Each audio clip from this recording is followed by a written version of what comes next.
Welcome to the Sherdog Radio Network preview for UFC Fight Night 235, Dolidze versus Imavov, also known as UFC Vegas 85.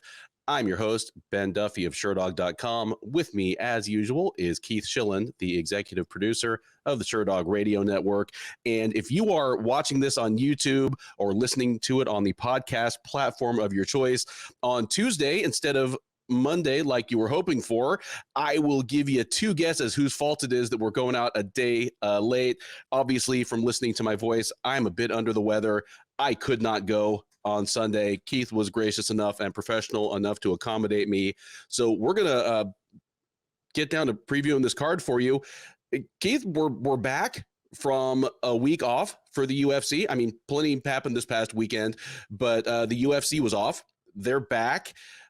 Generally speaking, fights is better than no fights, but I'm going to come right out and say this is not the strongest fight night card on paper. And I know somebody in the comment section is going to come at us on that. I think one of our most recent previews, someone was like, I turned your preview off right away because you guys didn't sound excited to preview the card. Two things. One, we're professionals, so we're gonna.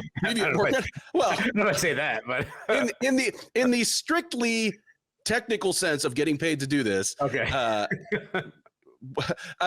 But two, we've been doing this for going on 4 years now, going on 200 events. If you've been listening to us for a while, we hope you trust us that when we say a card is amazing on paper, we mean it. If we say on the recap afterwards that a card looked lousy on paper and absolutely delivered, you believe it. We don't work for the UFC. It's not our job to sell you these fights. It's to give you some background and predictions on them. And if we're not as excited one week as the next, that's just our honest take on it. My honest take on this is that the main card has a couple of really interesting fights on it. Nobody on this card is probably within 2 wins of a title shot, barring something truly unforeseen. And the undercard, there's 7 fights on the undercard, 14 fighters, only 3 of them are over 500 in the UFC. Oof. The Schillen and Duffy cut list on this recap could be lengthy and distinguished. Tell me I'm wrong, if I am. I mean, what do you give it for a grade? D. I think in terms of entertainment value, we may end up getting just this carnival of slaughter on the prelims as overmatched and or desperate fighters lose in spectacular ways. But if I wanted to see a bunch of okay fighters get murked, that's called a Bellator prelim. Rest in peace. Yeah. So I kind of 2 grades for this. So like I totally agree with you on paper. When you go down the card, like you said, when we do the recap show, we're not talking about title fights or one more win and they're in the title picture. Like that's not the case for anybody on this card. That said, I like the top 5 fights. I think the top 5 fights are really good, good fighters, competitive.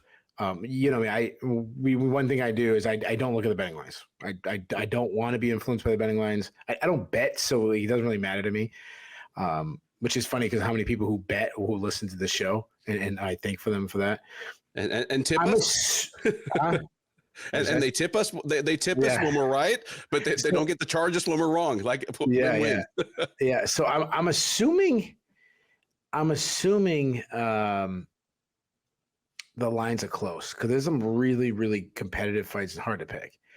I agree with you on the prelims, but the one thing I will say is we have action fighters on the prelims. Like say what you want about Stoliarenko. Stoliarenko is not a good fighter, but she's not boring. Nope. No. And there's a lot of like Landon Quinones. He's a fun fighter.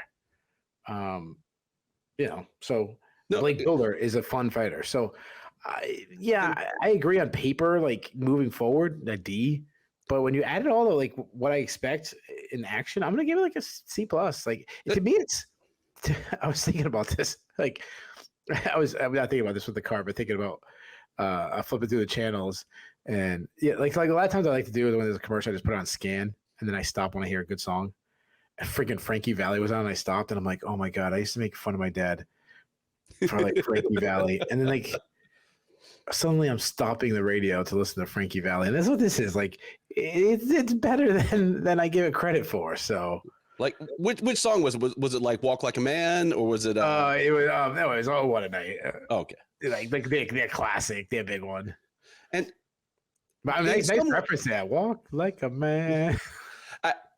And this is this card. It may age well. I don't think there would be much argument that Aliaskhab, Khizriev, and Azat Maksum are the two most quietly undefeated fighters in the UFC right now. Like, they're it. So, assuming Khizriev can fight more than once every 2 years going forward, assuming that Maksum keeps winning, we may look back on this card a year or two from now to be like, hey, a couple of top 5 fighters came out of this card. So you never know. And that's why we watch the fights, even if we do dunk on the card just a little bit during the intro. How many listeners after the Leonard Skinner thing we did right away said, oh God, please don't start doing Frankie Valli references the rest of the show? I think you're safe, because while I can rattle off probably 25 or 30 Skinner song titles, with Frankie Valli, I've got maybe 3. We're you ready to start talking shout about? Out to anybody who's in the Broadway who listened to this and want to get me and Ben some tickets to the what's the Frankie Valli Broadway show called? I have no Jersey idea. Jersey Boys. Whew. Yeah, it's about Frankie Valli. I think. Yeah. Okay, if you're a longtime listener of the Shillin' and Duffy show, you probably had an idea in mind all along which of us would be better versed in musical theater. And I'm sorry that your assumptions were disproven, because it's apparently Keith. I've actually seen, believe it or not, I've actually seen one Broadway show. I went like a year or two ago. We went to the Harry Potter, bringing my kids to, and we went to Broadway. And it was 2 years ago, because my middle kid had a broken leg. It was our way of going from the cheap seats all the way to like really close, because she couldn't walk up the stairs, and it was an old one, so they didn't have an elevator. So snuck us right in close. That's a beautiful thing. You got. So it's worth like her not be able to walk for like a summer. Worked out perfect for us. Got some like $1,000 seats. Man, I'm gonna finish this podcast and go break my leg. You ready to start talking about these prelims? Yeah, let's do it. First up on the UFC Vegas 85 prelims is the lone heavyweight matchup on the card. Thomas Petersen makes his debut against Jamal Pogues. Petersen, the 28-year-old Minnesota native, is 8-1 overall. As mentioned, he will be making his UFC debut here. He won on the Contender Series back in August, key-locking Chandler Cole in the second round. He will be facing Pogues. 28-year-old Californian is 10-4 overall. He is 1-1 since joining the UFC out of season 6 of the Contender Series. He fought most recently back in July in London, dropping a unanimous decision to hometown favorite Mick Parkin. Odds here, not off the charts wide, but Petersen is a comfortable favorite. He's minus 170, Pogues plus 140. Keith, if I stepped out of a time machine and said that one of these guys is a top 10 heavyweight 3 years from now, which one is it? Petersen. You know what? I mean, I like, if you step on a time machine, are you, is it in 3 years from now, is there like flying skateboards and stuff? Like, what do we got? I think it's more likely that there are flying skateboards than that either of these guys is a top 10 heavyweight, but it is heavyweight, so you never know. I would lean that way myself. They're both under 30, which at heavyweight means they have literally 10 to 12 years, if not 15, to keep competing at whatever level they're at or to reach whatever their ceiling is. In their favor, both of them are big dudes. Nobody's going to be calling for either of these guys to be cut into 205 anytime soon. But neither of them is that great. Petersen, I saw him on the Contender Series. It touched my old school heart to see him get just the most top side big man submission ever, key locking a dude like it was Butterbean and Zuluzinho, you got to love those. That guy had a body like Butterbean. So what submission could I get? Because I'm tired. What submission could I get without having to move very much? I'm just going to start doing shit to this arm and see what happens. It's why you end up with Kimuras, Americanas, things that end up turning into arm triangles. Just the top side big man submission. I'm surprised he didn't just like forearm to the neck him. But despite being a 260-pound guy, he's not that rangy. He's sort of squat and compact. He's kind of like, I mean, he's built a lot like Muhammad Usman, honestly, where if anything, he looks a little smaller than he is. But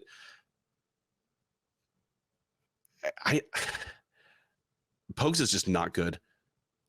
I know what Petersen's going to do. He's going to come forward. He's going to just brawl. He's going to throw hooks with both hands. He's not going to try for a takedown, but he'll take it if it comes.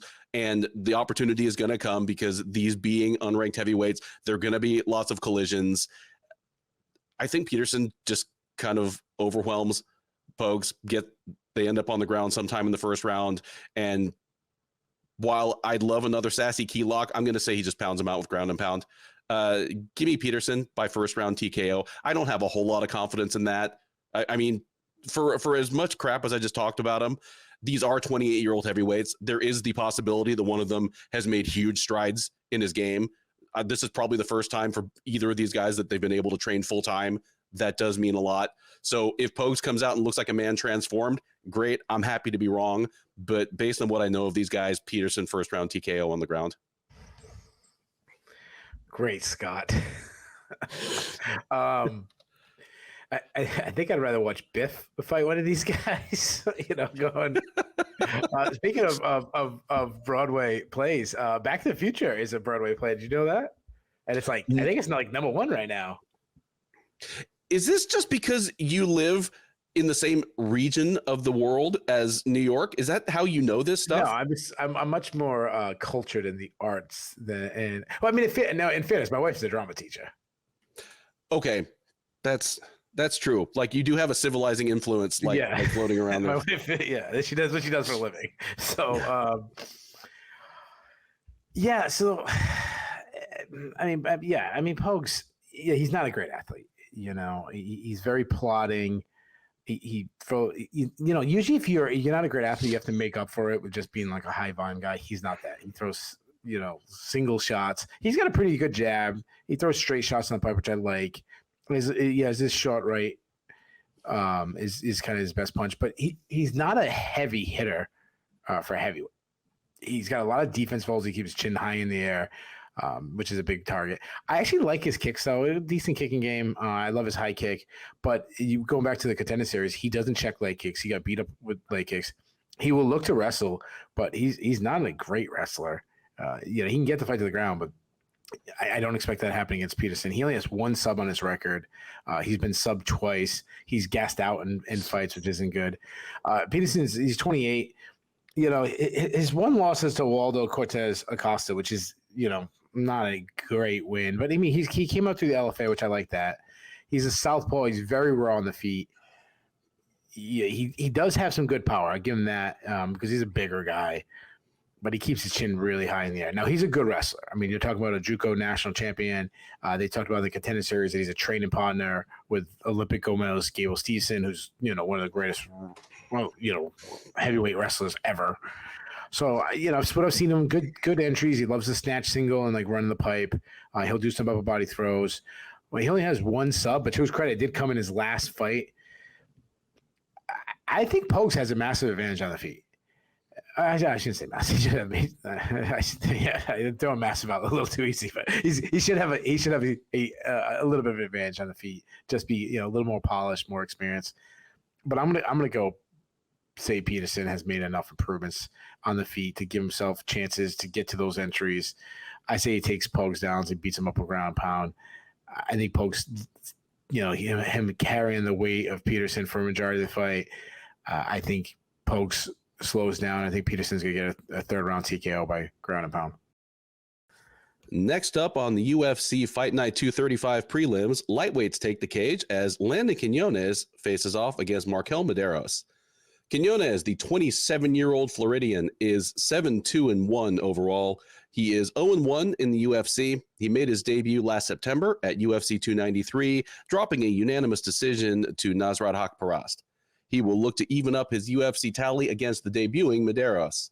Mederos, 27 years old, hailing from Texas, fighting now out of Colorado, is 8-1 overall. He fought on the Contender Series last October, knocking out Isa Isakov in the first round to earn a spot on the roster. Prior to that, he was not a champ, but definitely a high-level contender in Fury Fighting Championship down here in Texas. He is ever so slightly favored in his debut. He's minus 150. Quinones coming back at plus 115. Lightweight is one of those divisions where unless somebody is an off-the-charts prospect, I'm gonna say no if you ask me if they're a future top 15 fighter. Just the division's too good. The athletes are too good. It's too deep. The skill level is so high. You have to win so many fights to get on the radar. So I see Mederos as an intriguing, solid prospect, like very, very good athlete with good offensive weapons, some liabilities on the ground, who could develop into something interesting with continued good coaching. I think he's at a great camp for kind of his weight range and skill set at Factory X. They have a ton of fighters in that 145, 155 pound range for him to work with. Quinones, he's going to be a lot of fun for however long he sticks around. I think of him as having less upside than Mederos. And again, for the record, I would bet against either of these guys being a future contender. What I do know about Quinones is he happily stood in the pocket with Nasrat Haqparast for 3 rounds in his UFC debut. And yeah, he lost all 3 rounds, but it's one of those fights that was a competitive 30-27. Like each individual round, he got his licks in. He took the best that Haqparast could throw, which not a lot of people can say, because that was one of those rare fights where Haqparast decided to step on the gas and like actually throw his hands, and he was fine. So I don't know if that is a recipe for longevity, either as a fighter or a human being, but he's tough as nails. Here, if he does that against Mederos, I actually think he's going to get lamped. Haqparast has surprisingly heavy hands, but I think his power's a little overstated just because he rocked some people really hard in his first couple UFC fights. Mederos is a little bit more of a kill shot guy. I think if Quinones kind of just hangs around and invites a short to mid-range brawl with Mederos, he's going to walk into something nasty and get plunked, or at least get dropped in a way that turns the momentum of the fight. Mederos at minus 150 kind of makes sense to me based on what I've seen of the two guys. I'm going to say this one goes to decision, but there's no question who won this thing. Maybe one of those fights where Quinones gets dropped multiple times and we kind of see the limitations of his approach as it has been in his first 2 fights. So give me Mederos by decision here.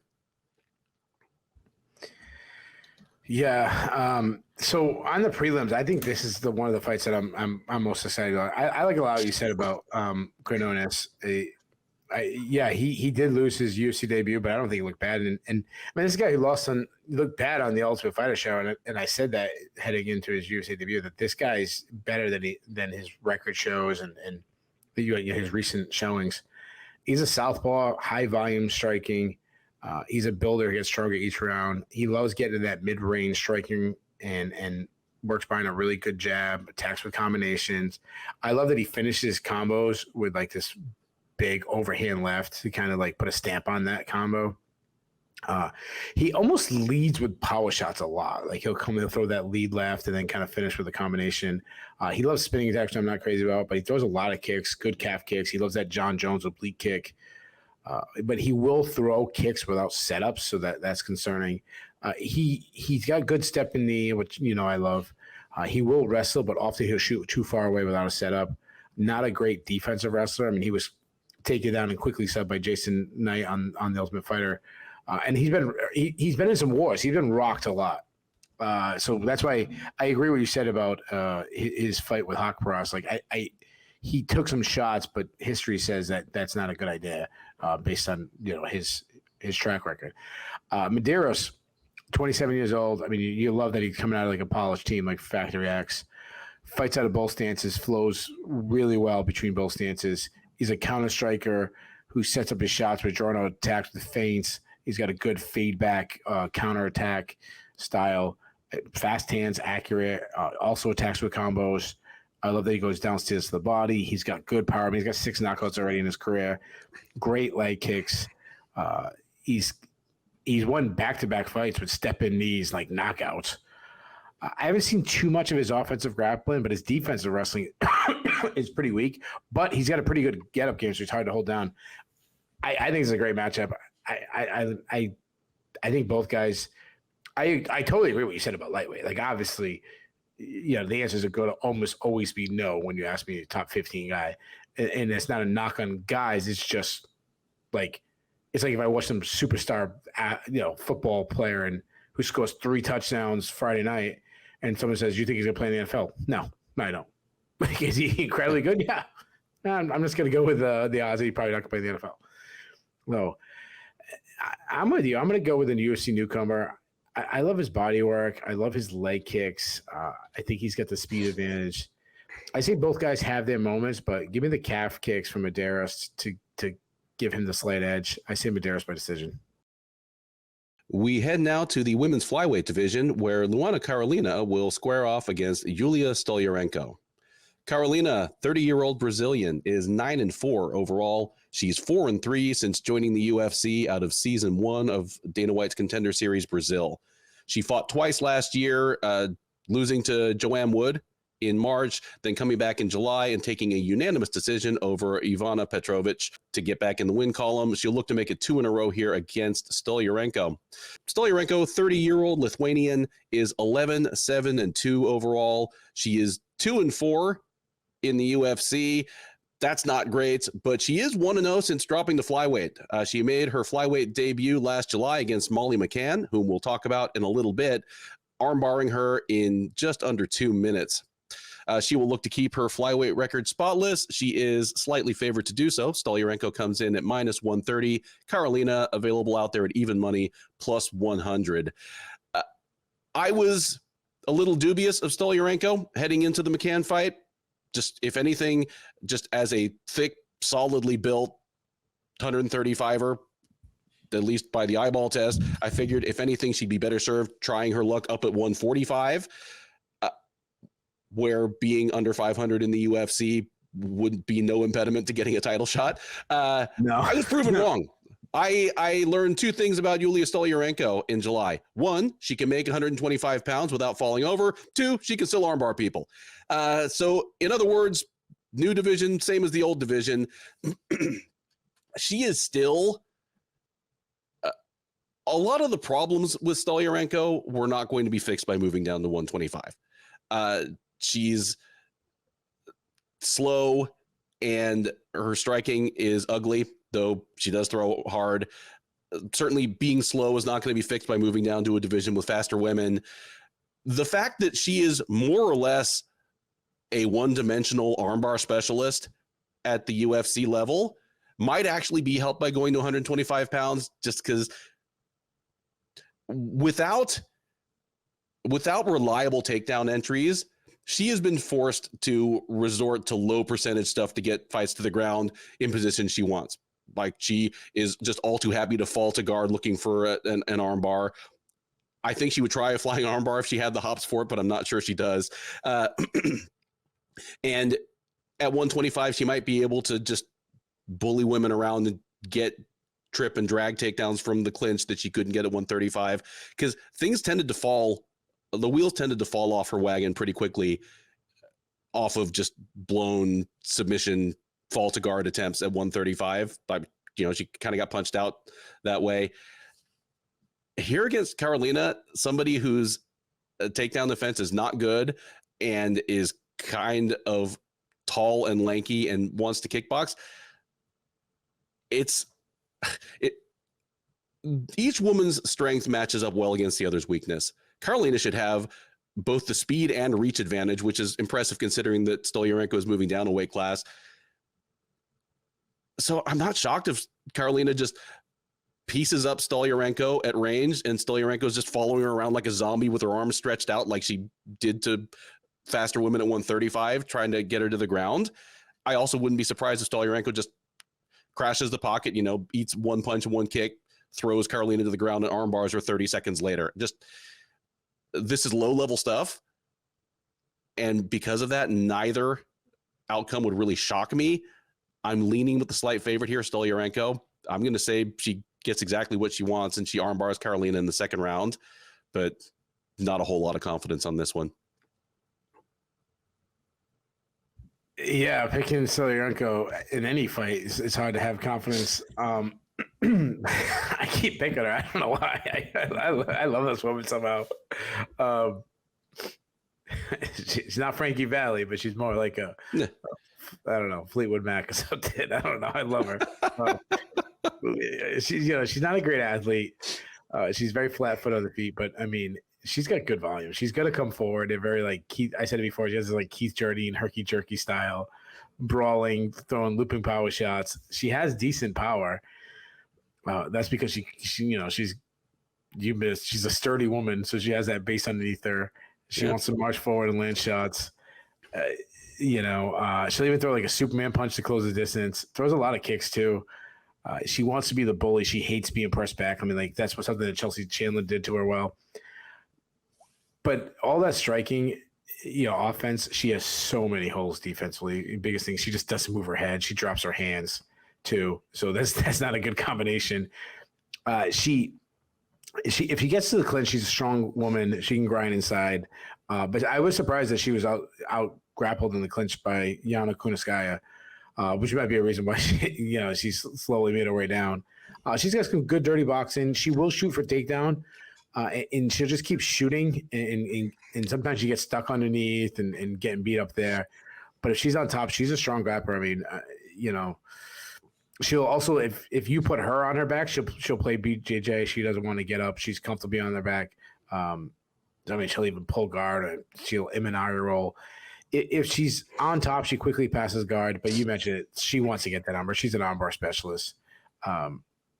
She showed against Chelsea Chandler she can have terrible moments of IQ. I mean, she gave up the mount trying to get an armbar and then got beat up for it. The one thing I do like is the fight goes deep. She won't gas out. Like I've seen her back in the day go all 15 minutes. So expecting that weight cut hasn't changed that. Now, Karolina, I mean, man, I don't know. I feel like we've broken down her fights like a million times.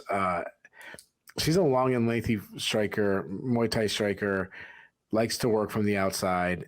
She is solid when she's throwing straight shots down the pipe, especially her jab, but she often telegraphs her shots, loading up way too much. I do like her kicking game, especially her teep kicks and leg kicks. I mean, that's something that would be really smart if she uses against Stoliarenko.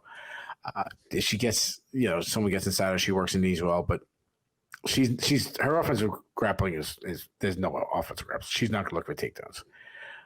But her defensive wrestling has always been dog shit. Like, I mean, I'm trying to be nice, but I mean it's that bad. But to her credit, her last fight against Petrovic, she stopped a lot of takedowns. This is a tough fight to pick because I mean they're both low level talents. I think on the feet, Karolina should have the advantage with her jab and her teep kicks. It really comes down to how much has Karolina's takedown defense improved. I'm with you, man. I'm not sold. I say Stoliarenko finds a way to get the fight to the ground. I say she does what she does. I say she goes to her specialty. She goes to her finishing move. I'll say Stoliarenko wins by first round submission. I'll go by first round armbar. All right, and we'll probably call for a title shot. Featherweights are up next at UFC Vegas 85 as Jeong Lee faces off against Blake Bilder. Lee, the 28-year-old Korean, is 10-1 overall. He's 1-0 since joining the UFC as the featherweight winner of the Road to UFC 1 tournament. He won that tournament last February with a split decision over Yi Jia. He has been on the shelf ever since, but he makes his return against Bilder. Bilder, 33-year-old Minnesota native, is 8-1-1 overall. He is 1-1 since joining the UFC out of season 6 of Dana White's Contender Series. Fought most recently in June at UFC 289, where he dropped a unanimous decision to Kyle Nelson. He'll be looking to get back into the win column. He is not favored to do so. He is plus 115 as your underdog. Lee is minus 145 as the favorite. Keith, 145, same as we've been talking about 155 here, perhaps even more so. I'm not even going to ask you if either of these guys is a top 15 guy in the future. Just tell me who you think wins this one and how.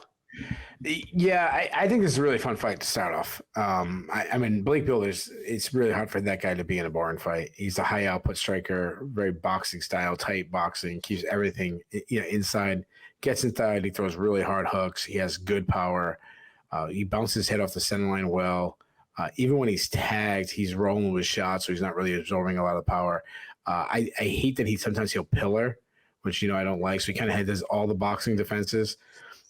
Yeah, because of his heavy, on his front foot boxing style, he's open to leg kicks. He will occasionally wrestle, though. He will, sneak in a takedown, but he'll shoot with no setup.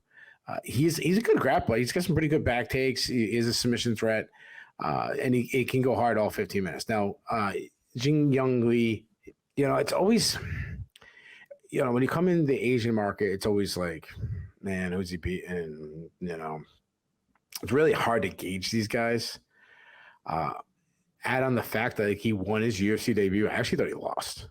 I thought that his opponent did a really good job. Just kind of like there wasn't much action and just made a defensive wrestler a lot of fight. When he's in space, he's an aggressive striker. He sets up his shots well with feints, short, tight shots, not many tells.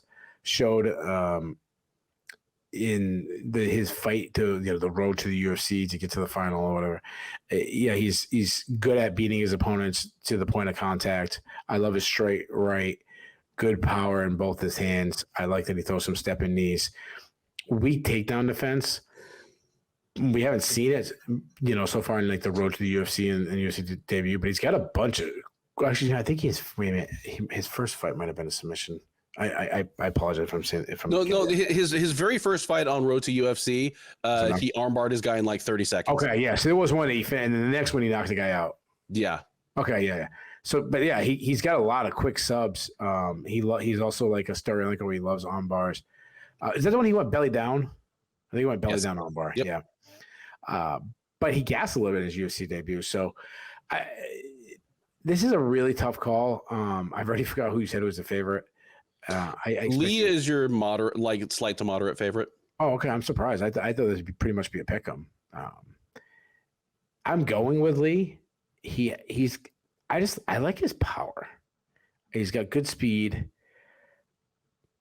You know what? I'm gonna say that knockout. Like it was that he is a UFC talent. Like that knockout was legit. I say he picks part build on it. I've never been a fan of boxers MMA. I don't think it transfers over as much as I think there's things that boxers do that you can get away with boxing, you can't MMA. And I'm going to say that Lee makes him pay. So I think he lands something big. I'm going to say Lee does in the first round. Give me Lee a first round knockout. I like what you ended on there because obviously I enjoy boxing. I'm not a boxing expert. I'm just a fan. But I love watching boxing. But I've seen the Rockies. Boxing converts to MMA. I feel the same way you do. You will continually harp on habits that are fine habits for boxing that are bad habits in MMA. Pillaring, being heavy on the front foot. Bilder against Kyle Nelson looked like a guy who had been figured out and didn't really have a plan B to go to. And it already as a 32-year-old at the time, quote unquote prospect coming to the UFC, there was a limited window of time because this is a guy that if he could win a few fights, win the right fights under the right lights, he could become a star, like a little flash in the pan. I'm not a future contender at 145. But again, we're going to be talking about Molly McCann. Big talker. Yeah, he's a big talker. He's a dude that when he was like 2-0 was cutting promos in regional shows that are better than 95% of UFC fighters can do. The guy, he's a rapper. He's a better rapper than I am. He's not a great rapper. He's a rapper. I didn't know you. I didn't realize. You can find Blake's raps on YouTube.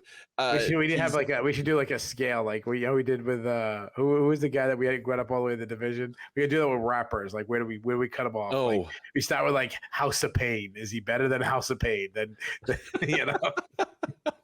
Yeah, we can do better. You know, and do it just white people. Go House of Pain, Beastie Boys. Well, then Vanilla Ice is at the bottom. Okay, yeah, Eminem's at the top, and some good white rappers are in that upper range, and like the third base guys. But Bilder, he's gonna be on the lower end. It has the kind of story of personal trial and adversity that plays really well on a UFC embedded, but he's got to win the fights. And against Nelson, he looked like a boxing convert that hadn't really fully adapted. And Lee can do a lot of the same things that Nelson did to Bilder, only worse. Because as you mentioned, Lee has power, and he's younger and faster. So where Kyle Nelson was just kind of rangy, like Lee is rangy and nasty. This should be a real fun fight. I think the Lee versus Yi fight. God, really going to do that to me? The Lee versus Yi fight, the road to UFC final, that was kind of a dull fight. That is out of the norm for Jeong Lee. Otherwise, he's kind of a throwback Korean fighter. Where he is aggressive, but fairly technically sound and just an action guy. I think he gets back to that here because Bilder is absolutely going to oblige him with that kind of fight. And yeah, I favor Lee in this one as well. I could see him being a little taken aback by Bilder's aggression early, like if Bilder just comes straight at him, like throwing haze. But he's going to stay composed. He's going to manage the distance. He's going to make Bilder pay for his defensive mistakes. I'm going to say this makes it to the final horn, but Lee pieces up Bilder pretty good, wins all 3 rounds. No question about it. Next up on the UFC Vegas 85 prelims are a pair of welterweights looking to get above 500 in the UFC as Themba Gorimbo takes on Pete Rodriguez. Gorimbo, the 33-year-old South African, is 11-4 overall. He is 1-1 in the UFC. He won his last time out. It was a unanimous decision over Takashi Sato at UFC Fight Night Dern versus Hill last May. He will look to make it 2 in a row against Rodriguez, who will look to do the same. The 27-year-old Arizona native is 5-1 overall. He is 1-1 in the UFC. He hasn't fought for a little over a year. He last fought in October of 2022, sending my good friend Mike Jackson to the dentist in just about 90 seconds. So some injuries, stuff going on. Kept him on the shelf for all of 2023. He is one of several fighters that will be able to say that about. More on that later. But he steps back in here, and he is a big underdog. Gorimbo is minus 250. Rodriguez plus 200. Keith, here's what I know about Pete Rodriguez, and it ain't much. I know that Pete Rodriguez is not as good as Jack Della Maddalena, and I know that Pete Rodriguez is better than Mike the Truth Jackson. Unfortunately, that is true of all but about 9 or 10 welterweights on the entire planet. And that's all the people who are better than Maddalena. Yeah. Like here, that's what I know about Rodriguez. What I believe about Rodriguez is that if he has any future in the UFC, it's not at 170. He's gotten by to this point because 1, he was expected to lose to Della Maddalena, and 2, just Jackson couldn't get out of his way, and he's the kind of guy that probably hits hard enough to hurt people all the way up to 205. But yeah, Pete Rodriguez looks like a lightweight that took a fight on short notice. He's 5'9". He's a little soft. He wouldn't even be that big a lightweight. His best future lies at 155, and if he loses to Gorimbo, I'm betting that's where we see him next. He's just 27, and he's been on the shelf for over a year. Part of that was due to injury, but assuming he's been able to train for at least the majority of that time, there's every possibility we see noticeable improvements in his game.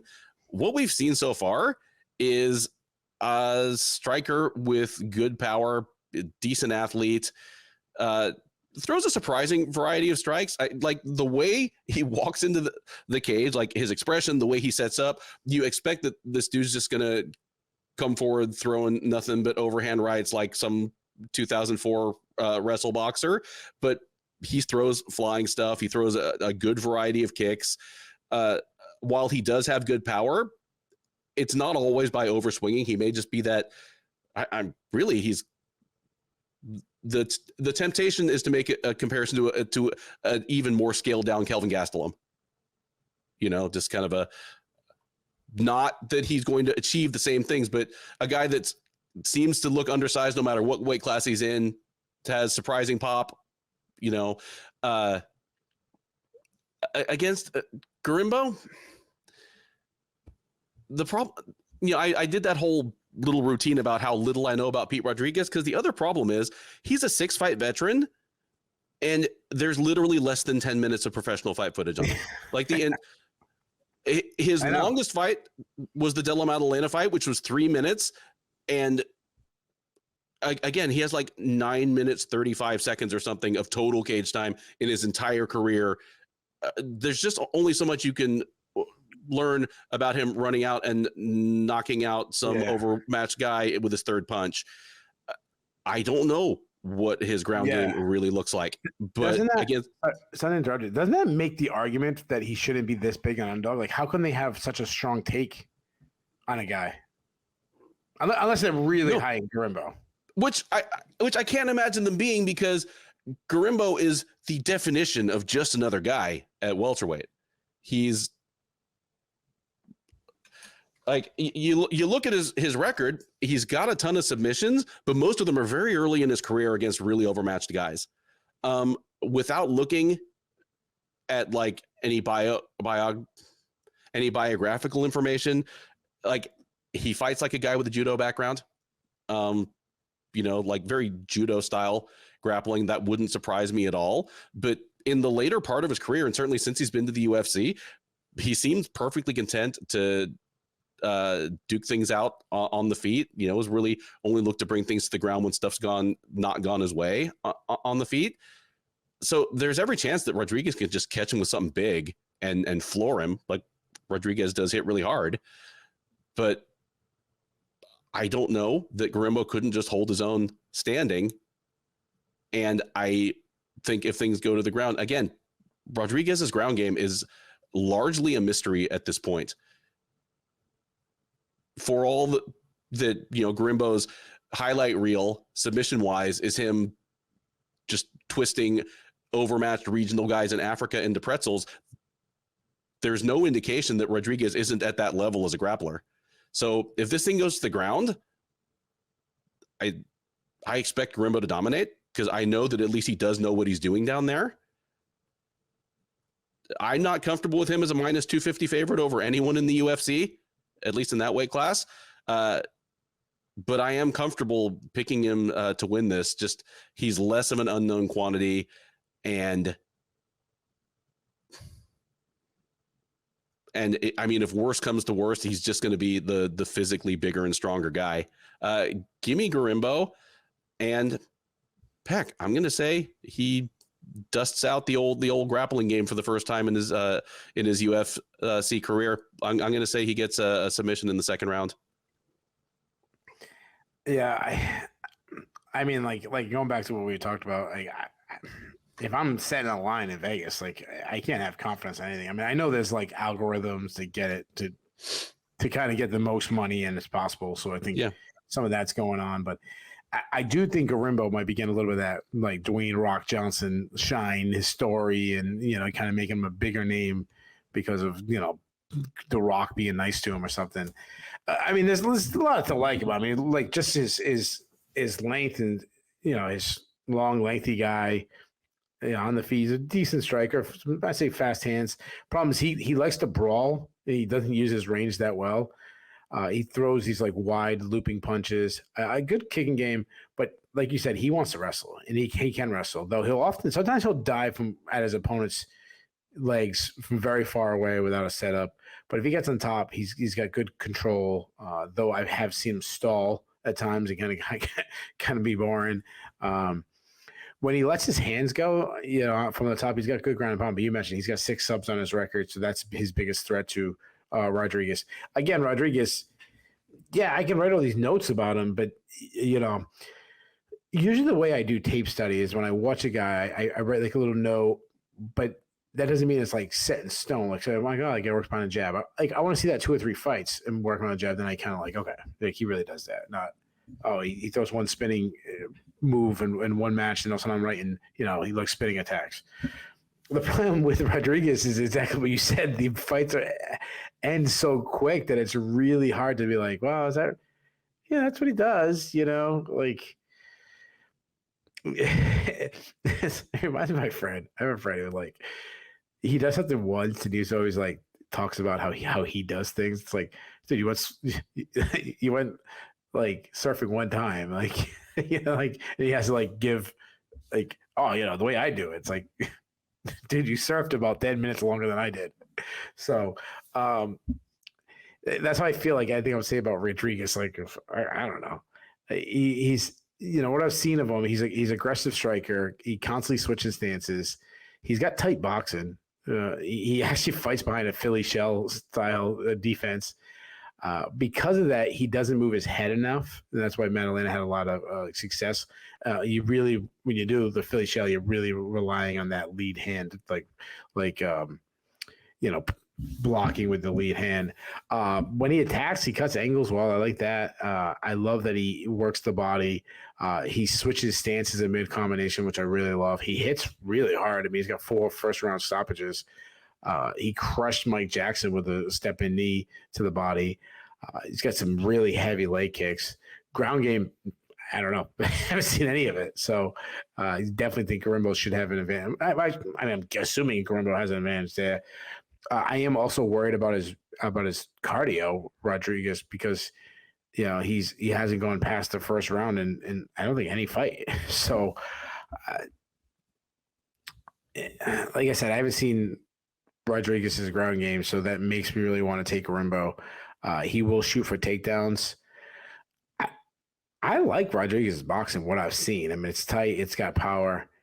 I've actually flip-flopped on this fight because of Rodriguez being such an unknown. And I'm not going to pretend like I'm some expert on Gorimbo either. So I'm going to say, screw it. I'm going to go with the underdog. I'm going to say Rodriguez catches him with a shot. I'm going to say Rodriguez knocks him out in the second round. Second from the top on the UFC Fight Night 235 undercard is a men's flyweight matchup between undefeated prospect Azat Maksum and Charles Johnson. Maksum, the 28-year-old from Kazakhstan, is a perfect 17-0 as a mixed martial artist. He is a perfect 1-0 in the UFC. He made his debut last July at the Holm versus Bueno Silva Fight Night card, taking a very close split decision over Tyson Nam. He will look to keep his record spotless at the expense of Johnson, who steps in on fairly short notice for Nate Maness. Johnson, 33-year-old Missouri native, is 13-6 overall. He is 2-4 in the UFC. He is on a 3-fight losing streak. Those coming against Ode Osborne. I cannot talk. Those coming against Ode Osborne, Cody Durden, and Rafael Estevam. The most recent of those, the Estevam fight, was back in November. This fight was a pretty late addition to the card in general. It was only announced the second week of December, and then within a week or so after that, Maness was out and Johnson was in. So it's not as though Maksum has 2 more months of training on Johnson for this one, but he is nonetheless a strong favorite. He's minus 200, Johnson plus 165 on the comeback. As I mentioned during the intro, Maksum and Aliaskhab Khizriev, who opens or fights on the main card, are about as unsung a pair of undefeated fighters as there are in the UFC right now. And the reasons why are obvious in both cases. With Khizriev, it's because he fights once every 3 years. With Maksum, one, there's the Shavkat Rakhmonov thing. If you're a regular old dude from Kazakhstan, you don't speak any English, it's going to take the public a little while to warm up to you. But what Shavkat Rakhmonov had in his favor was he was slicing through people, just absolutely demolishing everybody, and then putting on his awesome wolf hat until fans could no longer ignore him. Whereas Maksum came really damn close to losing to 40-year-old Tyson Nam last July.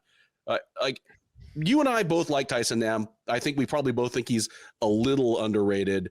But when 40-year-old Tyson Nam takes you to a split decision by being more durable than you and winning the third round and having you in all kinds of trouble, that ain't a good look for an up-and-coming prospect, especially at flyweight.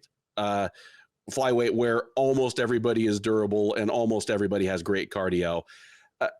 That could just be the fabled octagon jitters.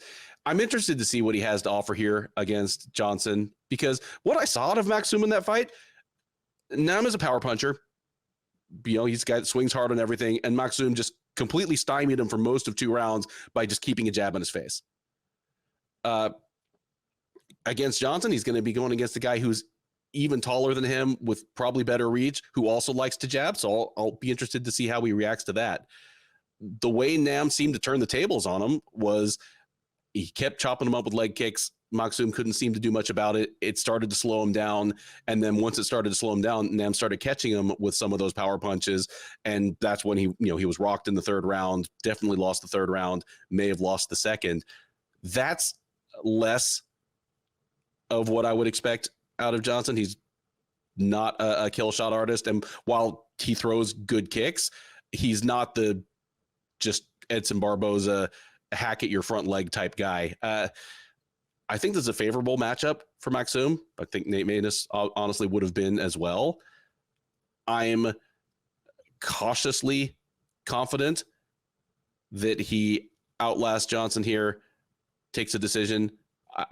I don't know that I'm super high on Maksum as a prospect, but he's going to need to show some durability and gas, because if he does stick around and keep winning fights at flyweight, he's probably going to win a lot of decisions, is my thought.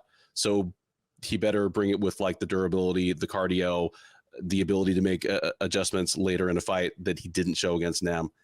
I'm cautiously going with Maksum by decision here, and just hoping to see some improvement from his last fight.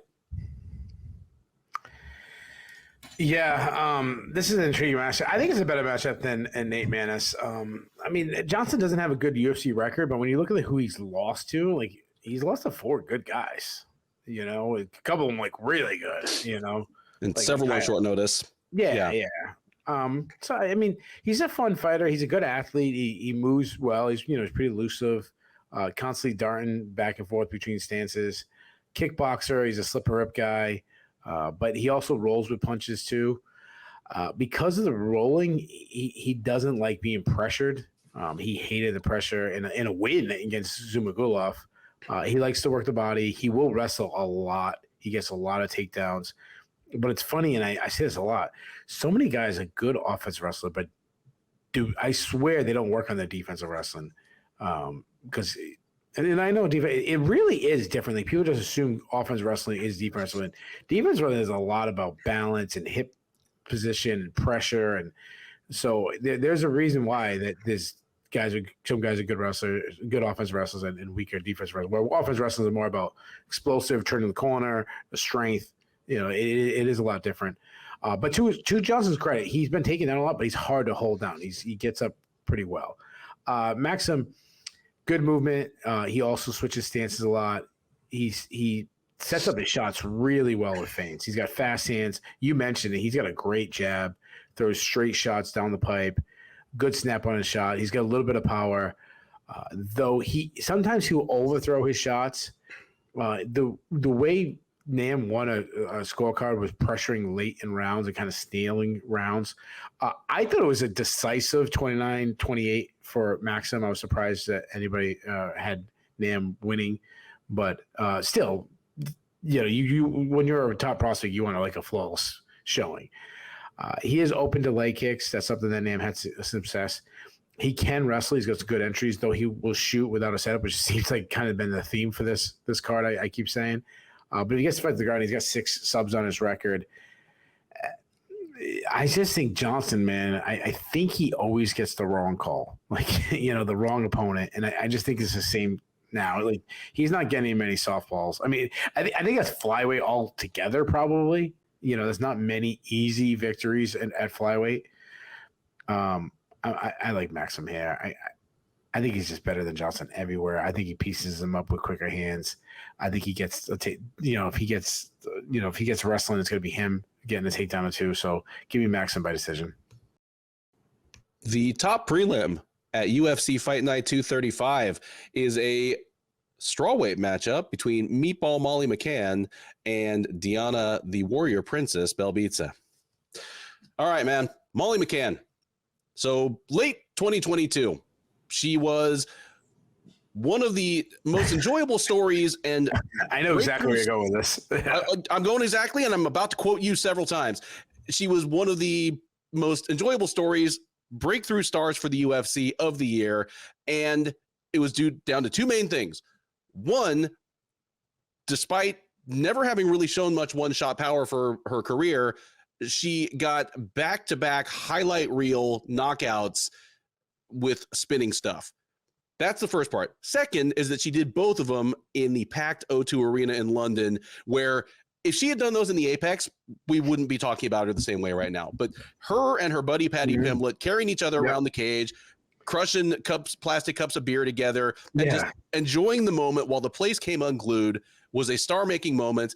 And after the second of them, the Hannah Goldie one, you said, okay, I'm going to paraphrase you, but okay, we've got a decent but limited fighter that's never going to be a champ, but she's becoming a star. Why would you do anything with her but put her in winnable fights in England until the wheels fall off? So what does the UFC do? They book her against grappling specialists in her next two fights. Oh, and one of them within a reasonable Uber drive of her opponent's house. And an Uber prospect. Yeah. Uber drive from an Uber prospect's house. And okay, so it's now 18 months later, 2 first-round submission losses later, and now the UFC appears to be ready to do what it should have done in fall of 2022, because they've got her in a fight against a fellow striker who's going to probably oblige her with a stand-up battle. And oh, by the way, it's someone that she beat the brakes off 4 years ago. Let's introduce these two, and then we'll talk about the fight. McCann, 33-year-old from Liverpool, 13-6 overall, 7-5 in the UFC. That's all at flyweight. McCann has reacted to the 2-fight losing streak by dropping to strawweight. The UFC has responded by giving her an opponent that she already fought at flyweight because they have such a sense of humor. Belbita, 27-year-old Romanian, 15-8 overall, 2-4 in the UFC, which doesn't sound great, but it's worth noting she's 2-2 since dropping the strawweight herself, has alternated wins and losses, but lost most recently. She took on Karolina Kowalkiewicz at Fight Night Dawson versus Green in October, dropping a unanimous decision to the resurgent Pole. McCann is an overwhelming favorite here. Without looking, she might be the biggest favorite on the card. She's minus 300. Belbita's plus 225. And okay, on some level, I get it. They fought at flyweight. McCann beat her to the tune of unanimous 30-26 scorecards. She really, really hammered her in the second round. And Belbita is not a particularly different fighter since then. But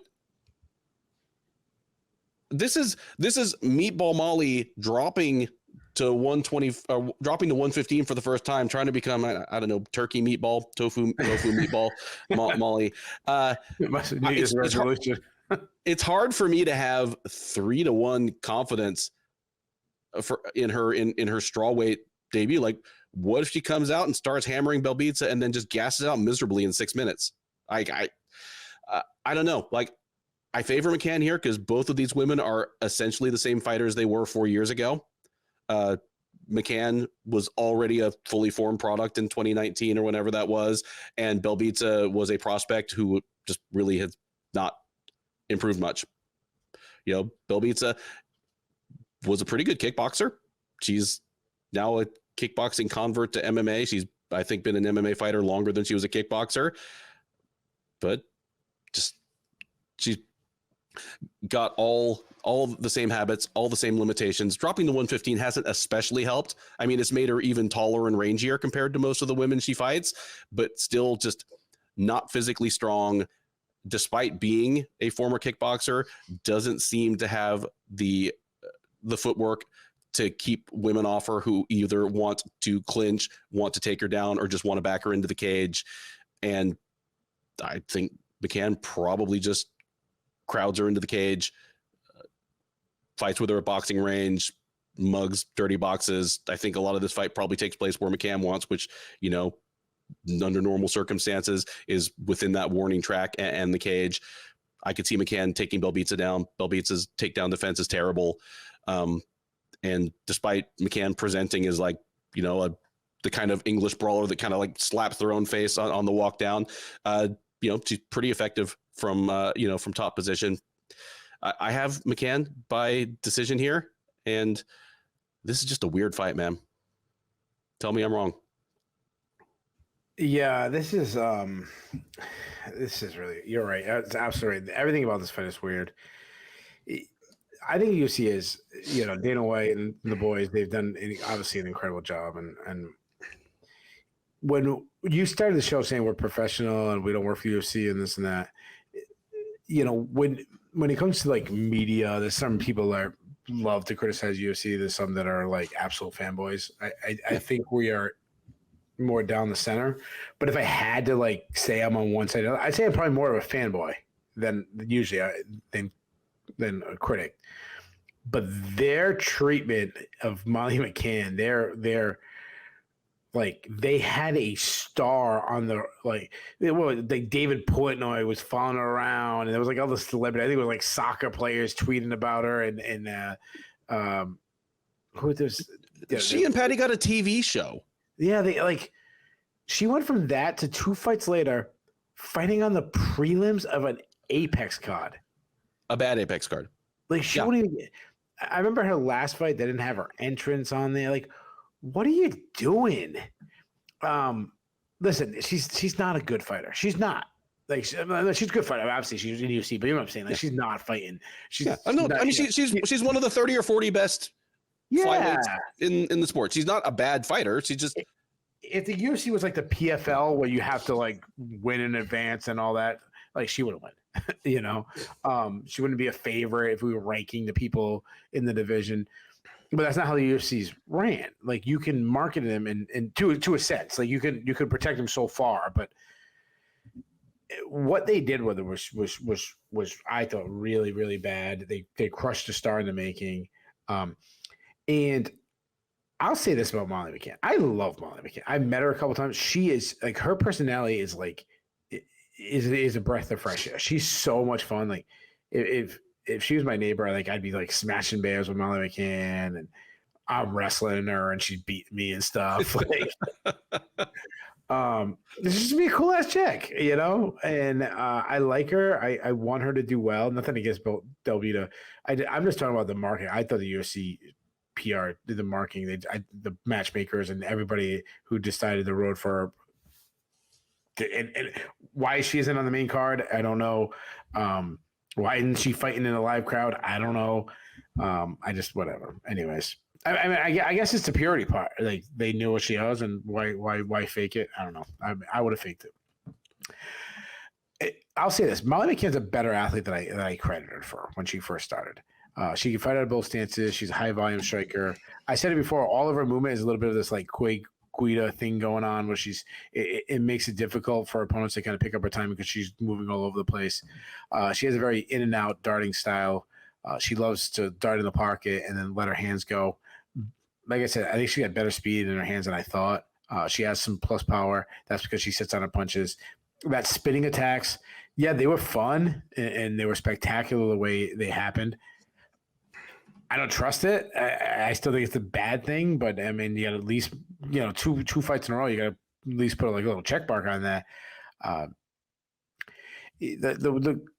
She's also had some really bad shows. I mean, Talia Santos destroyed her with teep kicks. if she closes the distance, she can use her strength and wear down her opponents in the clinch. That is a concern moving down a weight. Like, how much will that drain her instead of her opponent?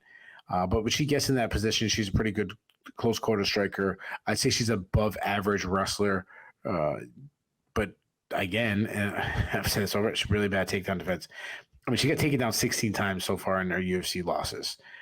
She's been subbed in back-to-back fights. What I do like is she has good cardio to go all 15 if it's a decision. But again, that's up a weight class. We'll see how that affects her going down. But yeah, she's a K1 kickboxing style fighter, very stationary target. Good volume, works on a jab, keeps her power shots straight. Nice, nice straight right down the pipe.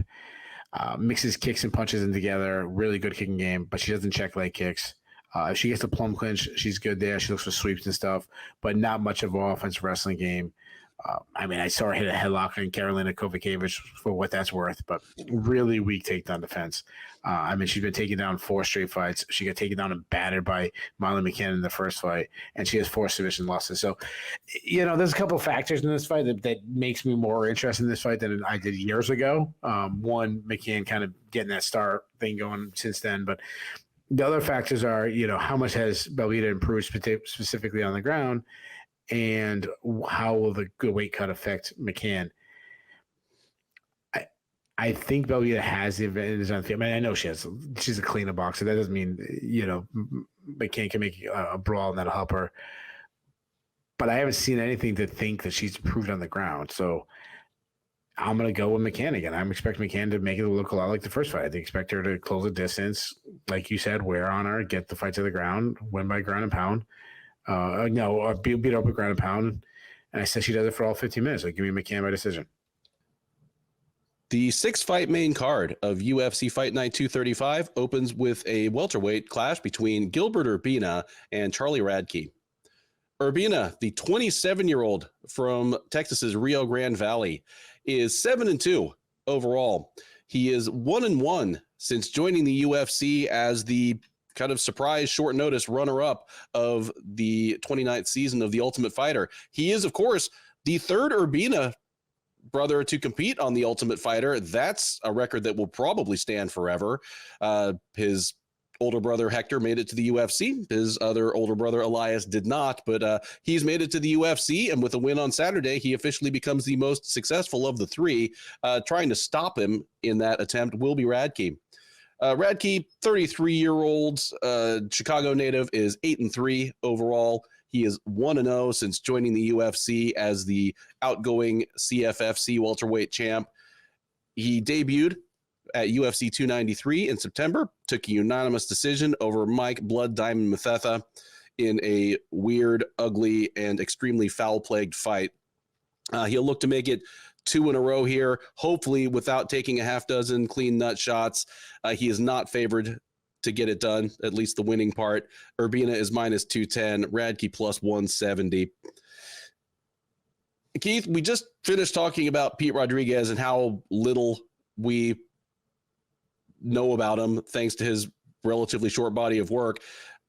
All I know about Charlie Radtke is I hope he already has as many kids as he wants, because he did stymie Blood Diamond, but half of Blood Diamond's significant shots were straight to the cup. It got so bad that a UFC ref actually took a point for it.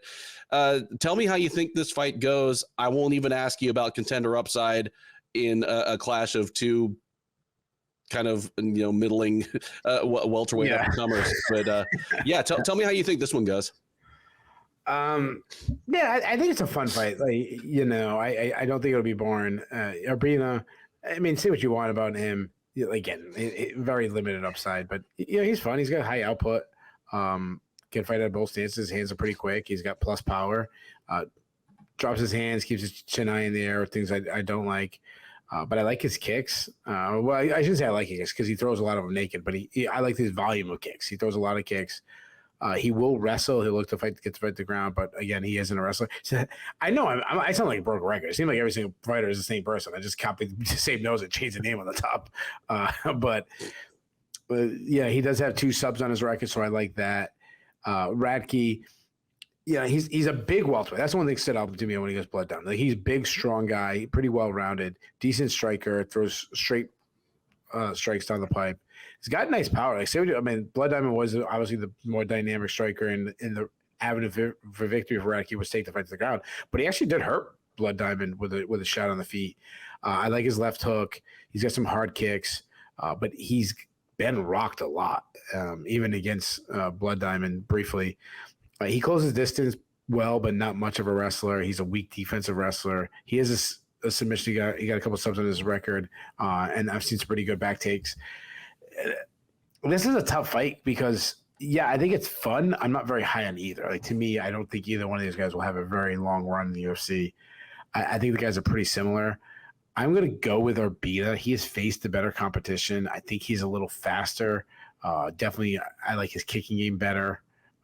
Better grappler from what I've seen, though. I think Radtke might be the harder hitter.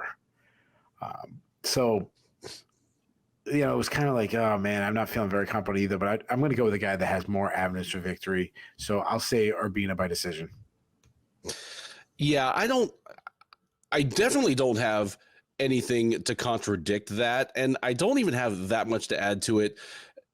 I'll never say never. Urbina is 27 years old all the time in the world, but what he's shown so far, at best, he tops out at just another guy at welterweight, you know, maybe just another guy with some entertaining fights that racks up a few bonuses. Yeah. Welterweight's got plenty of those. Where Radtke, everything about this fight feels like a throwback, because Radtke just feels very much like, you know, you remember in the 2000s, just every UFC card had a couple of Midwest guys that made it to the UFC that were limited strikers, strong as an ox, and would get, you know, an impressive knockout or two, and then just be really outclassed by the top talents of the day. And then on the other side, Urbina's oldest brother was on Tough 19, like literally, I think 11 years ago at this point. So this just feels like a fight that, like a fight that was just plucked out of a UFC card 10 or 15 years ago. I definitely have more hope for Urbina. You mentioned Radtke's already 33. He's not fully chinny, but he's getting rocked a lot, even in his victories, even over opponents who are manifestly not UFC level. Where Urbina, he lost to Brian Battle. Both guys subsequently dropped to 170 pounds. So I think it's still valid to take that fight into consideration. But Brian Battle's a pretty damn good fighter. And he took the appropriate approach to beating Orion Cosey. Like, Orion's the better of the Cosey brothers, but it still survived the storm, wait 7 minutes for him to get tired, put on the spurs. He was smart enough to do that. And that leads me to believe that in a fight like this, where neither guy is a super high level prospect, Urbina is more likely to, you know, if he sees the avenue to victory, take it. I don't think he's going to easily let himself get drawn into the kind of toe-to-toe brawl that gives Radtke his best chance of landing fight-changing offense. If Radtke lands fight-changing offense, it's probably because Urbina threw a kick without any setup. But I'm not picking that as my main possibility. I think Urbina manages to avoid disaster on the feet, get the better of at least 2 out of 3 rounds here, and win an entertaining decision over Radtke. Next up on the UFC Vegas 85 main card is a middleweight matchup between Aliaskhab Khizriev and Makhmud Muradov. Khizriev, the 33-year-old Russian, is a perfect 12-0 as a professional mixed martial artist. He is a perfect 1-0 since joining the UFC out of Dana White's Contender Series. That sounds great until you realize that he was on season 4 of the Contender Series in late 2020. The man... This is his first fight since March 2022, so almost 2 full years. His UFC debut was at UFC on ESPN Blades versus Dawkins, and he choked out Dennis Chilulin. And even that was 18 months from when he fought on the Contender Series in September of 2020. And before that, it had been 2.5 years since his last fight in Russia. I'm not saying it's been a long time, but that last fight in Russia was against Rousimar Palhares. Like, this guy, I remember this guy being a hot 27-year-old prospect, and he's now 33. He's still undefeated. He's back. And in between his Contender Series win and the Tululum win, and now he's filled the whole bingo card of ways you can have a fight canceled.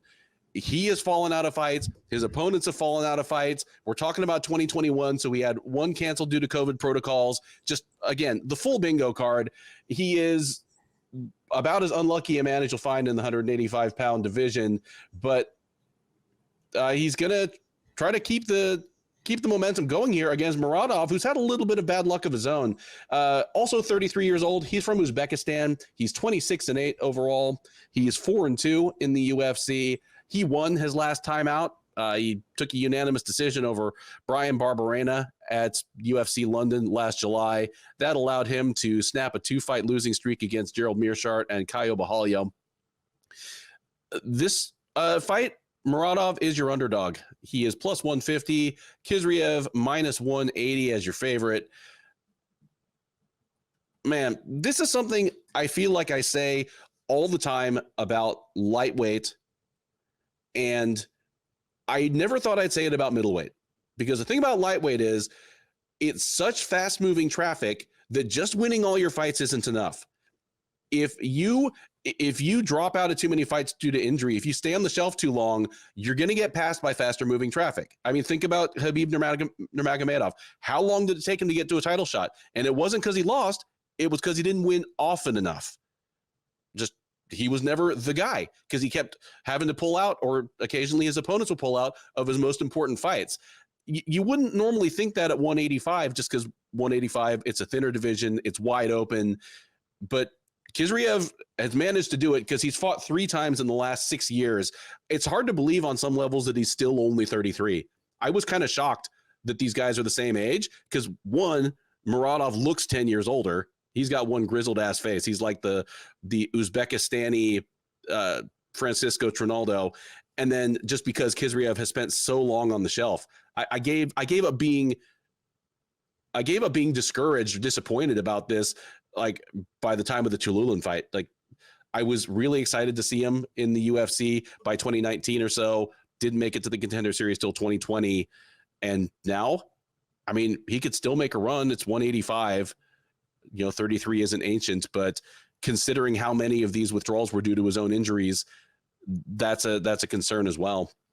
I will ask you on this one, since both these guys have a little bit of heft behind them. Do you see any kind of top 15 upside in either guy? Who do you think wins on Saturday and how?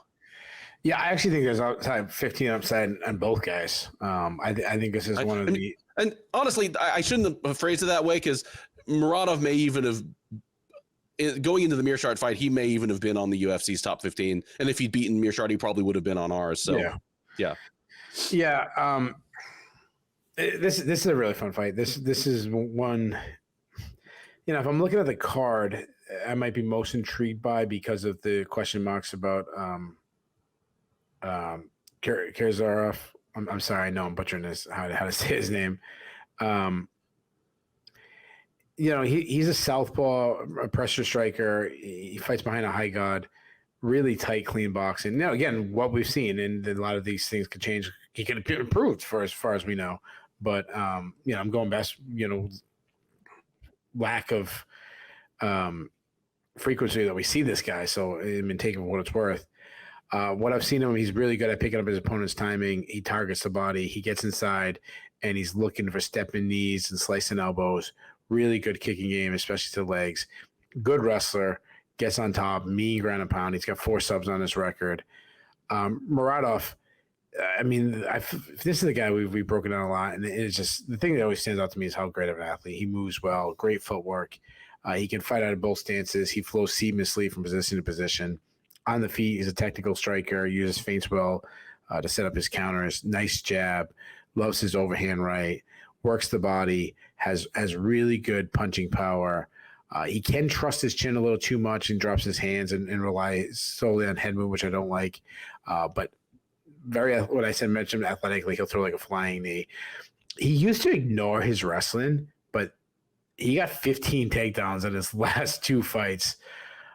So that's just going to open up his opportunities. Now, in fairness, 13 of them came against Brian Barberino, and like my 9-year-old son might be able to take down Brian Barberino. I mean, he's the worst wrestler in UFC, like modern UFC history.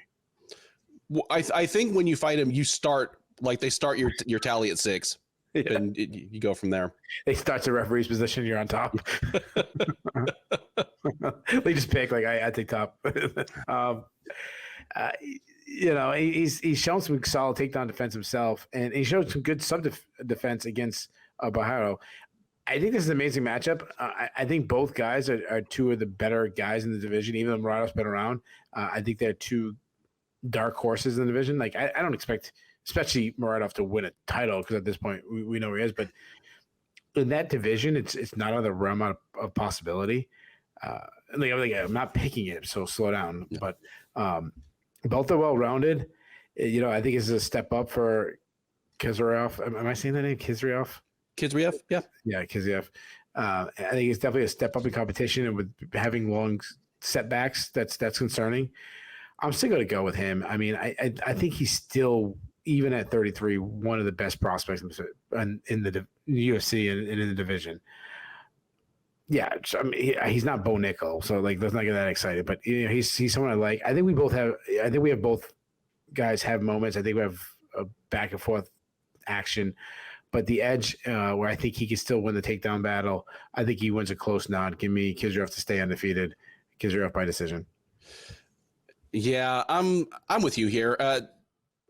There is still time for Khizriev. Like I said, 33 years old, and I guess the upside of having pulled out of so many fights is that he doesn't have as much tread off the tires as maybe another fighter of his same age might.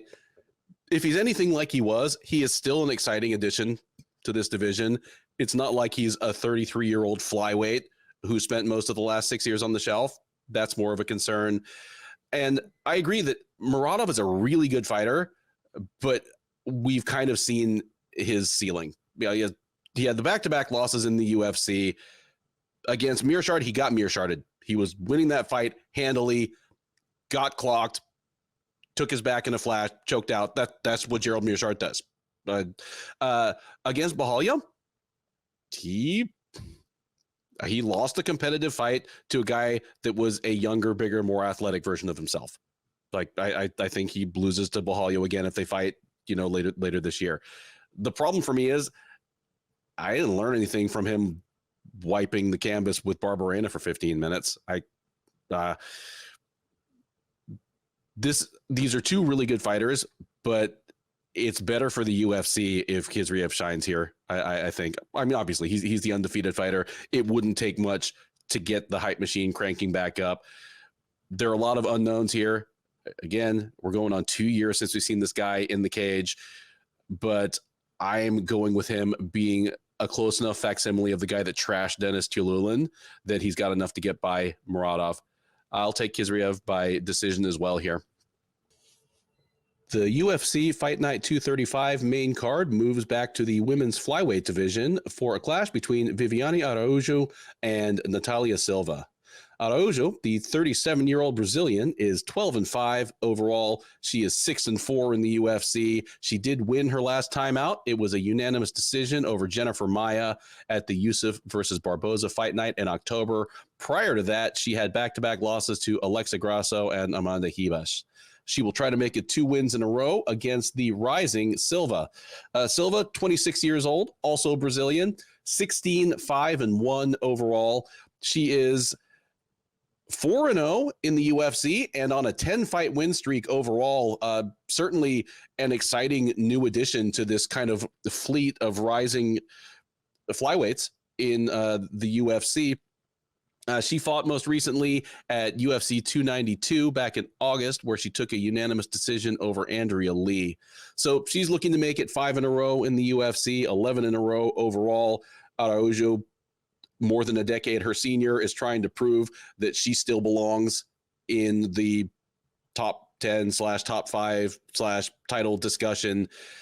The odds makers, or at least the bettors who determine their lines, are definitely siding with the younger woman here, as I was wrong before. Silva is the biggest favorite on the card. She is minus 350, Araujo plus 250 on the comeback.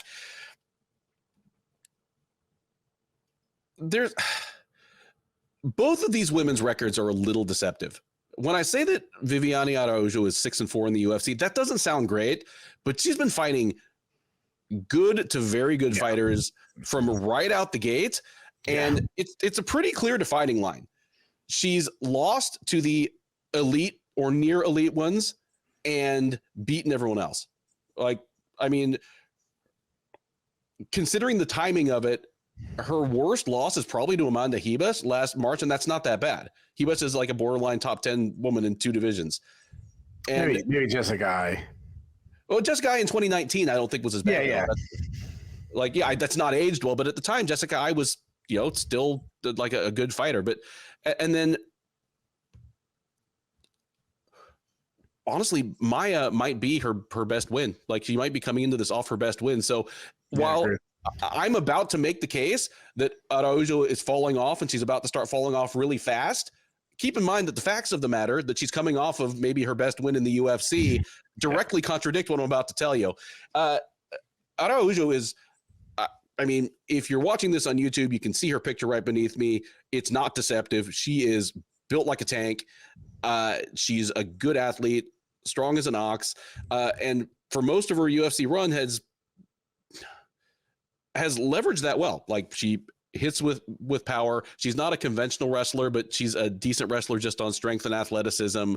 And for a woman who's 6-4 in the UFC, she's ranged fairly close to the title picture on a couple of occasions. So yeah, I think her record is deceptive there. Same thing for Silva. You look at Silva and she's 16-5-1, but she debuted as a professional at age 18 and she went 1-3 in her first 4 fights and could have been 0-4 because she won by DQ in a fight that she was losing.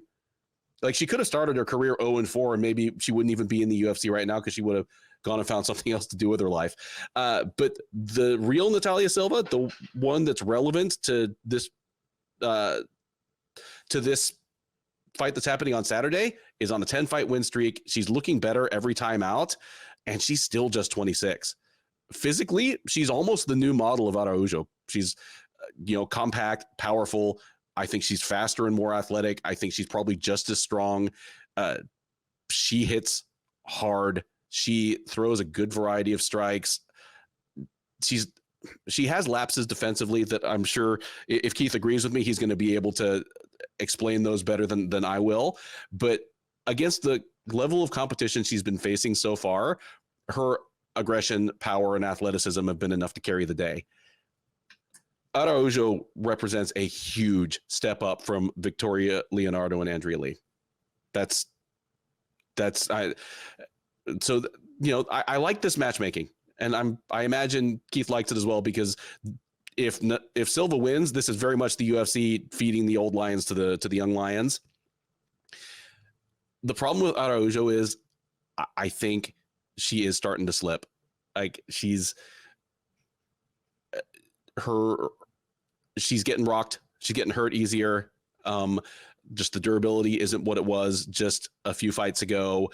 The gas tank may not be what it was a few fights ago. And her gas tank was never great, but it was always good enough. Like, I don't remember her losing any fights specifically because she gassed out horribly and just got rolled over in the 3rd round. But it's getting to the point where those things are becoming a problem.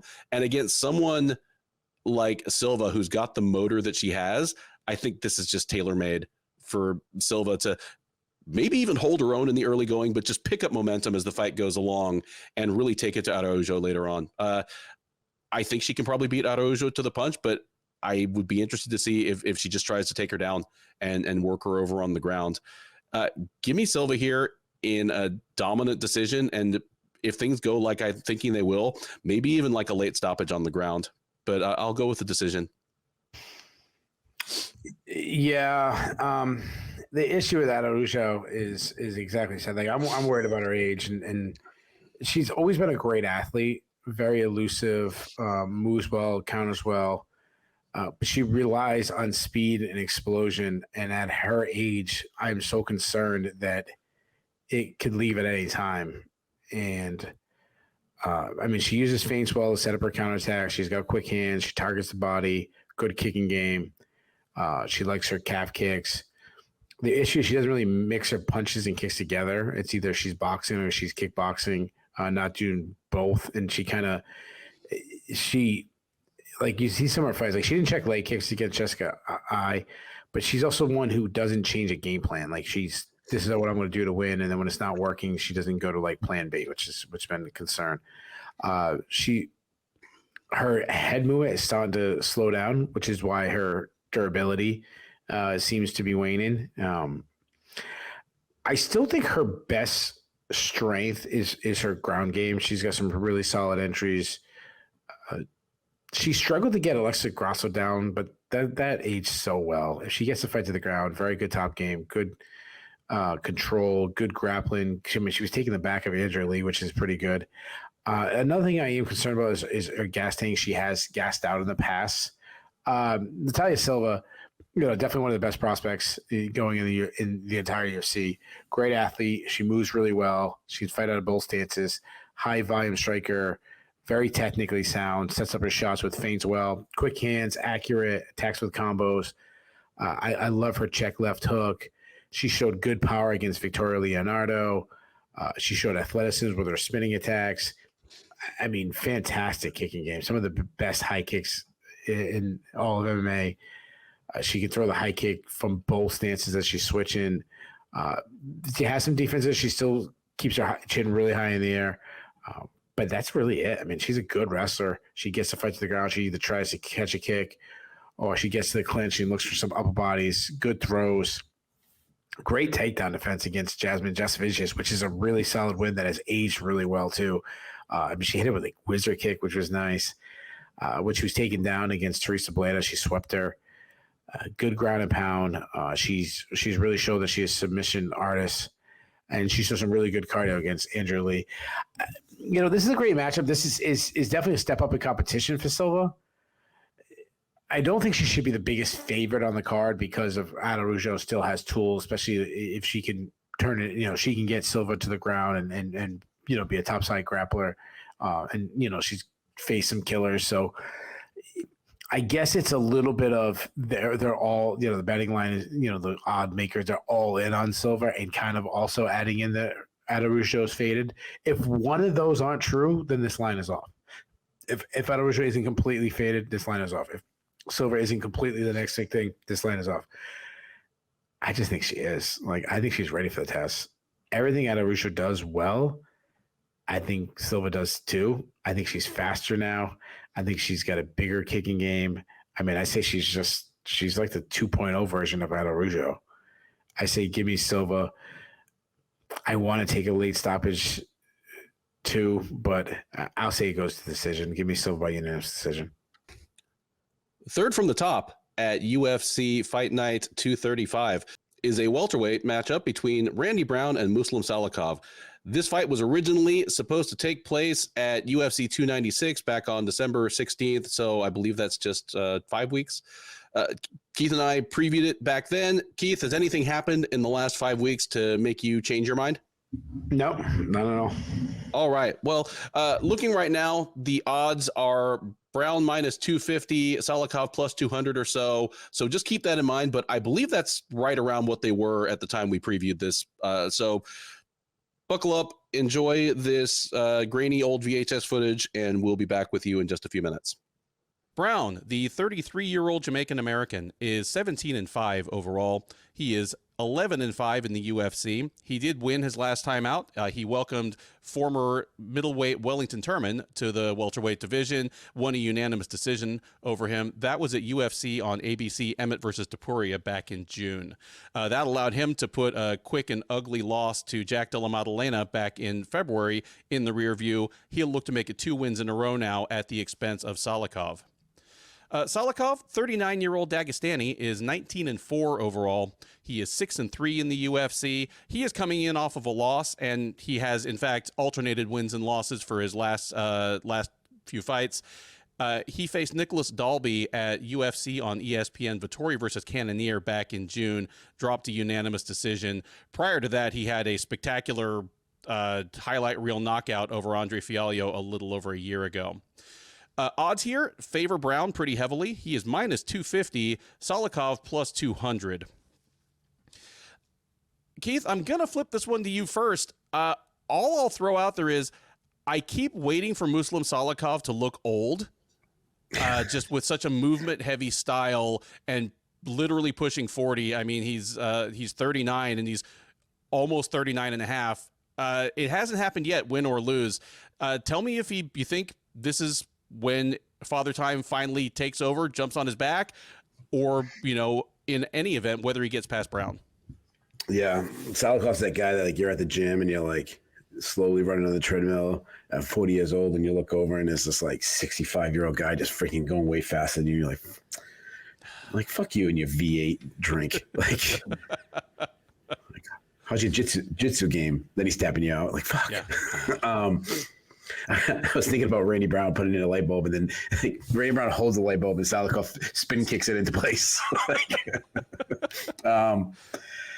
This is a fun fight right away. I mean, they're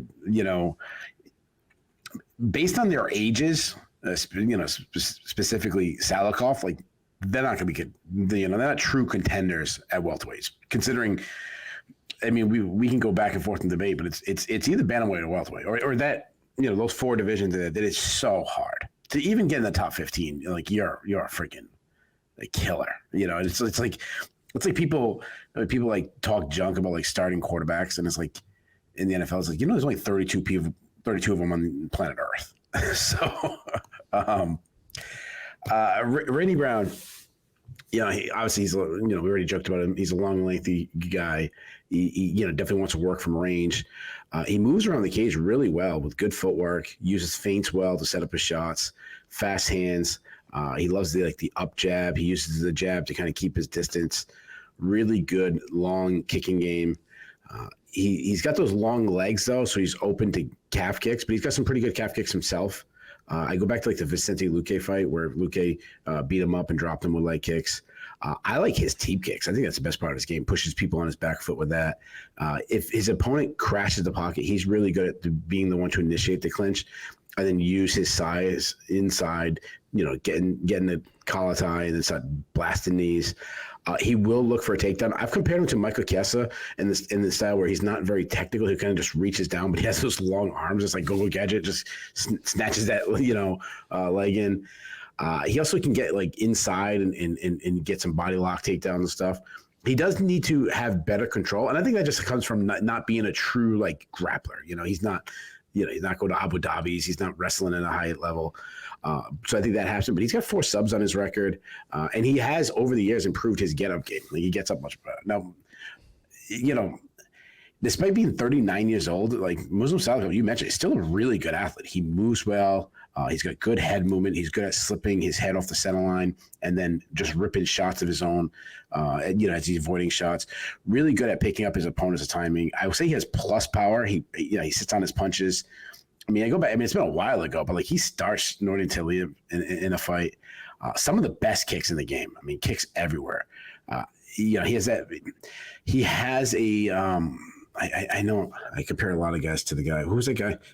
Who's the guy in Bellator was a champion? Flamenco. Yeah. Flamenco. He has that Flamenco thing going for him. He's like UFC's version. Mm-hmm. And he's probably how Flamenco would have done in the UFC. Yeah. I know it's a little different division, but he was upper division, but still. He should have been a welterweight, but yeah. Yeah, he should have been. Yeah, that's a good point.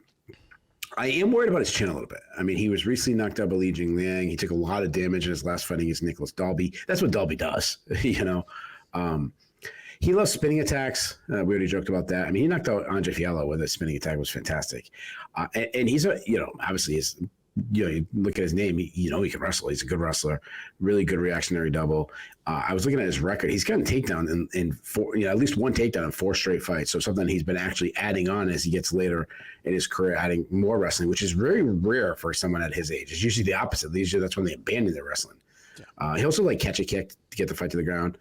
He's also does need to improve his control, but he's got 3 subs. So I was surprised that the line was as big as it was. I was a little bit on the fence in this one because I like both guys. I think both guys have a lot of raw talent. Salikov is such a great athlete, but Brown it's so hard to pick against these long, lengthy guys. I'm going to go with Brown here because, he's older than I like, and he's older than I think he is. I think he's 33, which is always surprising because he still feels like a prospect. Yeah. But he's still at the age where I don't think he can fall apart overnight. And I still don't trust that with Salikov. I could, we've seen that before. Dolby and his style and his grinding style and his staying in your face and having output was an issue for Salikov. And I think Brown can kind of have the same thing. So I'm going to say Brown with his volume. Brown is one of the few guys that Salikov is not going to have a kicking advantage just because of the leg difference. That the kicking range will actually work against him. So give me Brown by decision. Yeah, this one was similarly tough for me to pick, and I was a little surprised that Brown was such a big favorite. Salikov, I agree that Brown, it feels like he should be younger than he is. This is his 17th UFC fight. That's nuts. He still feels like a prospect. He still feels like a prospect, and I think it's because he was so raw when he came to the UFC. He's really developed and learned and kind of become the fighter he is under the bright lights. So, yeah, he still has that young prospect feel. And at the same time, Salikov, it feels like a guy that's been on the cusp of kind of the top 15 for several years. But it's the same thing I always say about lightweight. They are such fast-moving waters that it doesn't even matter if you keep winning all your fights. If you don't fight often enough, you're going to get passed. And that was the case with Salikov. He's been a once or at best twice a year fighter since 2017. And so even though he has a bunch of elite wins and no really bad losses, it's just not quite enough to get him over the hump. Brown still has that upside. He feels like a guy that is still putting things together, and the Della Maddalena loss was very sobering because all of a sudden Brown was starting to look like a possible top 10 guy, and then he ran into Della Maddalena, and we remembered, okay, 1, Della Maddalena is really good. 2, Brown, he's no longer the kind of guy that finds spectacular ways to lose fights or never before seen ways to lose fights, but when he loses, he does still tend to lose spectacularly. And that's why, even though I'm picking him, if Salikov wins, I'm going to look real, real silly because Salikov's going to just do something absolutely wild, like hit the tallest guy in the division with a spinning wheel kick or something. Imagine that's how the evening starts. If so, and they still make Randy Brown change the light bulb. Yeah. Give him the smelling salts and a light bulb. It will be interesting to see if Salikov turns to his wrestling. I've said a few times there seem to be 2 kinds of Dagestani fighters: ones who are pure wrestler and learn to strike to some extent or another, and then ones who are really flashy, exotic strikers and will surprise you with how sound their wrestling is, because he's going to have plenty of opportunities to bring this thing to the canvas. Brown loves to kick. You mentioned his teep up the middle. It's a fantastic rangefinder that also takes the wind out of his opponent, stops their forward progress. But I could see Salikov eating one of those, then catching the second and running Brown to the ground. And that's where it might get really interesting. There's plenty of upset potential here. I could see Salikov saying, forget the spinning stuff. I'm not going to get into a tornado kick match with a guy twice my size. I could see him just being sensible and turning this into a grind, maybe trying to take Brown down and win rounds that way. But I am going to go with Brown to edge out the decision here, probably in a really fun back and forth fight where both guys have, moments of spectacular offense, moments where the momentum is theirs, but give me Brown to come out just a little bit ahead. The co-main event of UFC Vegas 85 is a lightweight matchup between Renato Carneiro and Drew Dober. Moicano, the 34-year-old Brazilian, is 17-5-1 overall. He is 9-5 in the UFC since joining as a Jungle Fight standout these many years ago. He is 4-2 since moving up from featherweight. He was a featherweight. Since then, he's been a lightweight with one 160-pound catch weight in mixed in there, but basically 4-2 at lightweight or lightweight plus. He won his last time out, tapped out Brad Riddell with a very nice rear naked choke. That's the good news. The bad news is that was a long time ago. That was at UFC 281 back in November of 2022. Moicano has been on the shelf ever since then, 15 months or so, due to a knee injury that necessitated surgery, then the lengthy recuperation from that. But he is back, and though it is what you expect any fighter to say, he says he is feeling as healthy and strong as ever and wishes he had done it years ago. We will find out whether he's telling the truth against Dober. A 35-year-old Nebraska native is 27-12 with one no contest overall. He is 13-8 with one no contest in the UFC. He also was coming into this fight off a win. He fought on the Dawson versus Green fight night back in October, where he knocked the crap out of Ricky Glenn in the first round. That allowed him to come back from not being the last man standing in the slugger matchup with Matt Frivola back in May. So two gentlemen looking to extend one win into two. The line is pretty close. Keith, your favorite is minus 150. Your underdog is plus 120. Who are they? Moicano's a favorite. You are correct. Renato Moicano Carneiro is minus 150. Drew Dober plus 120. Moicano is a guy that I hope he's telling the truth about his knee being all good and him feeling as healthy as he ever has, because it is a whole hell of a lot of fun to have him around. He's a guy that he's made it very far up the rankings at various times just due to the right wins at the right time. But he's been a reliably top 10-ish guy in two different divisions for quite a few years now in the UFC, and generally very entertaining in the process. I feel as though he always was, and he seems to have really settled into being a little bit of a poor man's Charles Oliveira. Like, he's a fantastic submission grappler, like opportunistic, but also positionally sound. He's good off his back as well as in top position. And while you look at his record and you're like, well, this guy has like 0 KOs and a boatload of submissions. But if you shouldn't look at that and think, well, he must be a lousy striker. He's not a lousy striker. He's a good striker. He doesn't have crushing one-shot power, but neither did Charles Oliveira for most of his career. And it's just, there's something special about that dude. Pierre didn't. Yeah. It's like, think about St. Pierre. You have that one highlight of him dropping John Fitch. That's like, I can't remember another punch where he really hurt somebody. No, like, I mean, unless it was like just against like jabbing Koscheck over and over again and stuff like that. Yeah. He was a great striker, but you get my point.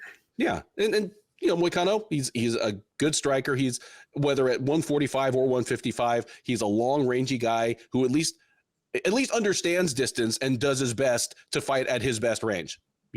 Throws punches and kicks in combination, tries to take advantage of the reach that he has on most of his opponents. It doesn't always work, but usually when it doesn't work, it's because he's fighting elite of the elite fighters. He's fighting the Jose Aldos and Rafael Fizieves of the world who, can navigate the distance against him. I like Moicano a lot. Not a whole lot not to like. Here, Drew Dober is awesome. Whenever he retires, he's probably a shoo-in for the Hall of Fucking Awesome. He's, and we know exactly what he is. He himself is a very good kickboxer with crushing power and some serious liabilities in the defensive wrestling and defensive grappling that at this point at 35, it's not going to get any better. That, Yeah, screw it. Screw it. As late as like 2018 or so, 5 years ago, I could have been thinking, you know what? There's still time for him to turn this around. He's just 30 years old. It's a young 30. I mean, look at his face. He looks like Duke Nukem. He's just, at this point, screw it and call your opponent a crotch sniffer if he goes to wrestle. Exactly. That's the man he is. And that's the problem here, because Dober has the avenue to victory that he always does. And it's not just that he's reliant only on the kill shot. Like, he's a good technical Muay Thai striker. Like, he could piece Moicano up for 3 rounds and not need to knock him out and win this fight clearly. Like, so, but his best avenue to victory is on the feet. Whereas Moicano was smart enough to know that he needs to get this to the ground. And the thing is, even if he knows he knows what's coming, Dober knows what's coming, I don't think Dober's going to be able to stop it, because Moicano can handle himself on the feet well enough that Dober can't just completely sell out against the takedown. One, I don't think he will, but even if he did, like, Moicano would head kick him. Like, Moicano throws a variety of strikes and he has decent pop on him. He hasn't got any knockouts yet, but it's just that it hasn't happened. That's why I do favor Moicano here. I'm going to trust him and assume that he is no worse for wear after the year on the shelf, after the surgery. And I'm going to say that Moicano probably spends a little more time on the feet in the early going than is strictly good for his health. Dober maybe makes him pay for it by getting the better of the striking, but doesn't make him pay for it as in like smelling salts. And Moicano ends up, maybe crashing the pocket off of a kick, tripping Dober to the ground, and then it's over pretty quickly. Moicano in either weight class has some fast back takes, and he's the kind of elite grappler where he's taking your back and sinking one hook, and while you're paying attention to that, he's already got the choke cinched up.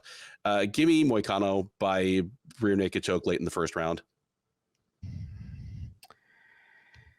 Yeah. I agree with what you said about Moicano striking. I actually think he's a good striker. I think he's a well-rounded fighter. He's when he's striking, he's a Muay Thai type striker. He stands directly in front of his opponents with good boxing, works behind a crisp jab. Again, he doesn't have knockouts, but I actually think he's got decent power. Good kicking game. I mean, he killed Calvin Kattar with calf kicks, and he's a bit of a wizard on the ground. He's a good wrestler. Let's say he's a lead on the ground. He's a BJJ black belt with great control, great submission game. He's got 8 career subs. The thing about Moicano is his age, his health, and his durability. I mean, he's been knocked out a lot. I mean, Jose Aldo knocked him out. The Korean Zombie knocked him out. Rafael Fiziev blasted him. He took a lot of damage against RDA. So those add up, and you got to wonder, how much of that does he take into this fight? He's an old 34. Yeah, exactly. Drew Dober, I mean, I've always loved Drew Dober. He's my kind of guy. Like, which is funny because the guy, me, I love wrestling. Like, I was at wrestling practice today. Like, I could be a wrestling every day. I love wrestling. Like I would go to wrestling. Like, so my daughter plays the drums and is like right next door to where my son's wrestling team is, and they'll do like private lessons. So it's kind of like a smaller group. And I bring my daughter to her drums lessons. And if there's like a group session, like I'm not gonna go in and be like a weird dad if there's a bunch of kids playing. So I would go right to wrestling, just watch private lessons and just love it. Love the whole half. Like, don't tell me your drums will go longer. Do a solo. Like I love it. But that's Drew Dober. I spent more time in like watching a private lesson going on with like, a college kid teaching a young kid than Drew Dober has in his career to wrestle around. But on the feet, man, the guy's southpaw. He's a pressure striker. He's constantly setting up his straight right by stepping just outside the center line, lining up his punch as well. He really measures. He's accurate. Slip and rip striker. Draws out attacks well with feints. I love the body work. It is just continue in every fight to become a bigger part of his game. I mean, go back to the Rafael Alves fight. He just ripping him with body shots.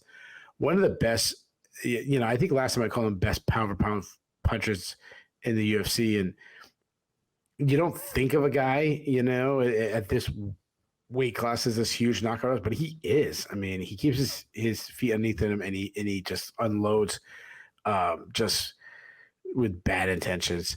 Now, he can chase the KO sometimes, throwing so hard that it kind of keeps him off balance. And, well, I shouldn't say off balance, but like overthrowing instead of just flowing. But, if he catches you, he knocks you dead. As far as the grappling, we talk about, he has zero offensive wrestling. His defensive wrestling is terrible. For such a great strike, he has taken a lot of damage. I mean, he got knocked out by Matt Favola. He was hurt by Terrence McKinney. He was hurt by Bobby Green. So those things I'm concerned about.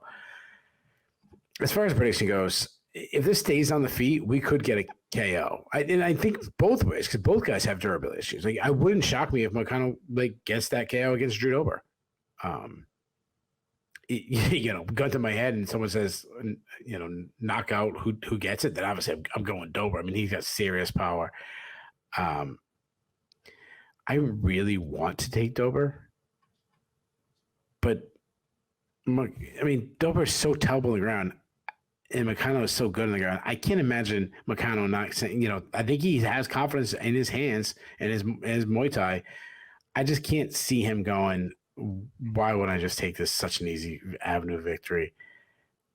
I say he takes Dober down. I say he submits him. I say he does the very first round. Moicano by first round submission. Yeah, so that's 2 calls for Moicano to celebrate his return with the first round submission. But I like that you mentioned that Dober has that kind of power that transcends weight class, because it must be that Nebraska power. Because here's the thing. If you ask me to think of fighters that are below heavyweight, but you think they'd be most likely to knock out a heavyweight if you gave them one clean shot. I mean, leaving aside the Dutchman, like a prime Melvin Manouf, I'm going like Drew Dober, Jake Ellenberger, Houston Alexander, like 3 Nebraska guys right there. Yeah, it must be. Yeah, I mean, what do you say below what? Below heavyweight? It could be any weight class below. Oh, and any weight class below heavyweight. But I mean, 205 isn't as cool. Yeah. But you are, so you go like 170 down. Yeah. I mean, Figueiredo at flyweight, if you want to go really, really, prime Figueiredo. But yeah, I think. But hell, dude, now that John Dodson has finally started throwing his hands. Oh, John Dodson, yeah. John Dodson, after that's a good call. That's a good call. After he left the UFC, and we were both so done with him as the most frustrating fighter ever, he just started going crazy. He's killing people in bare knuckle and in one.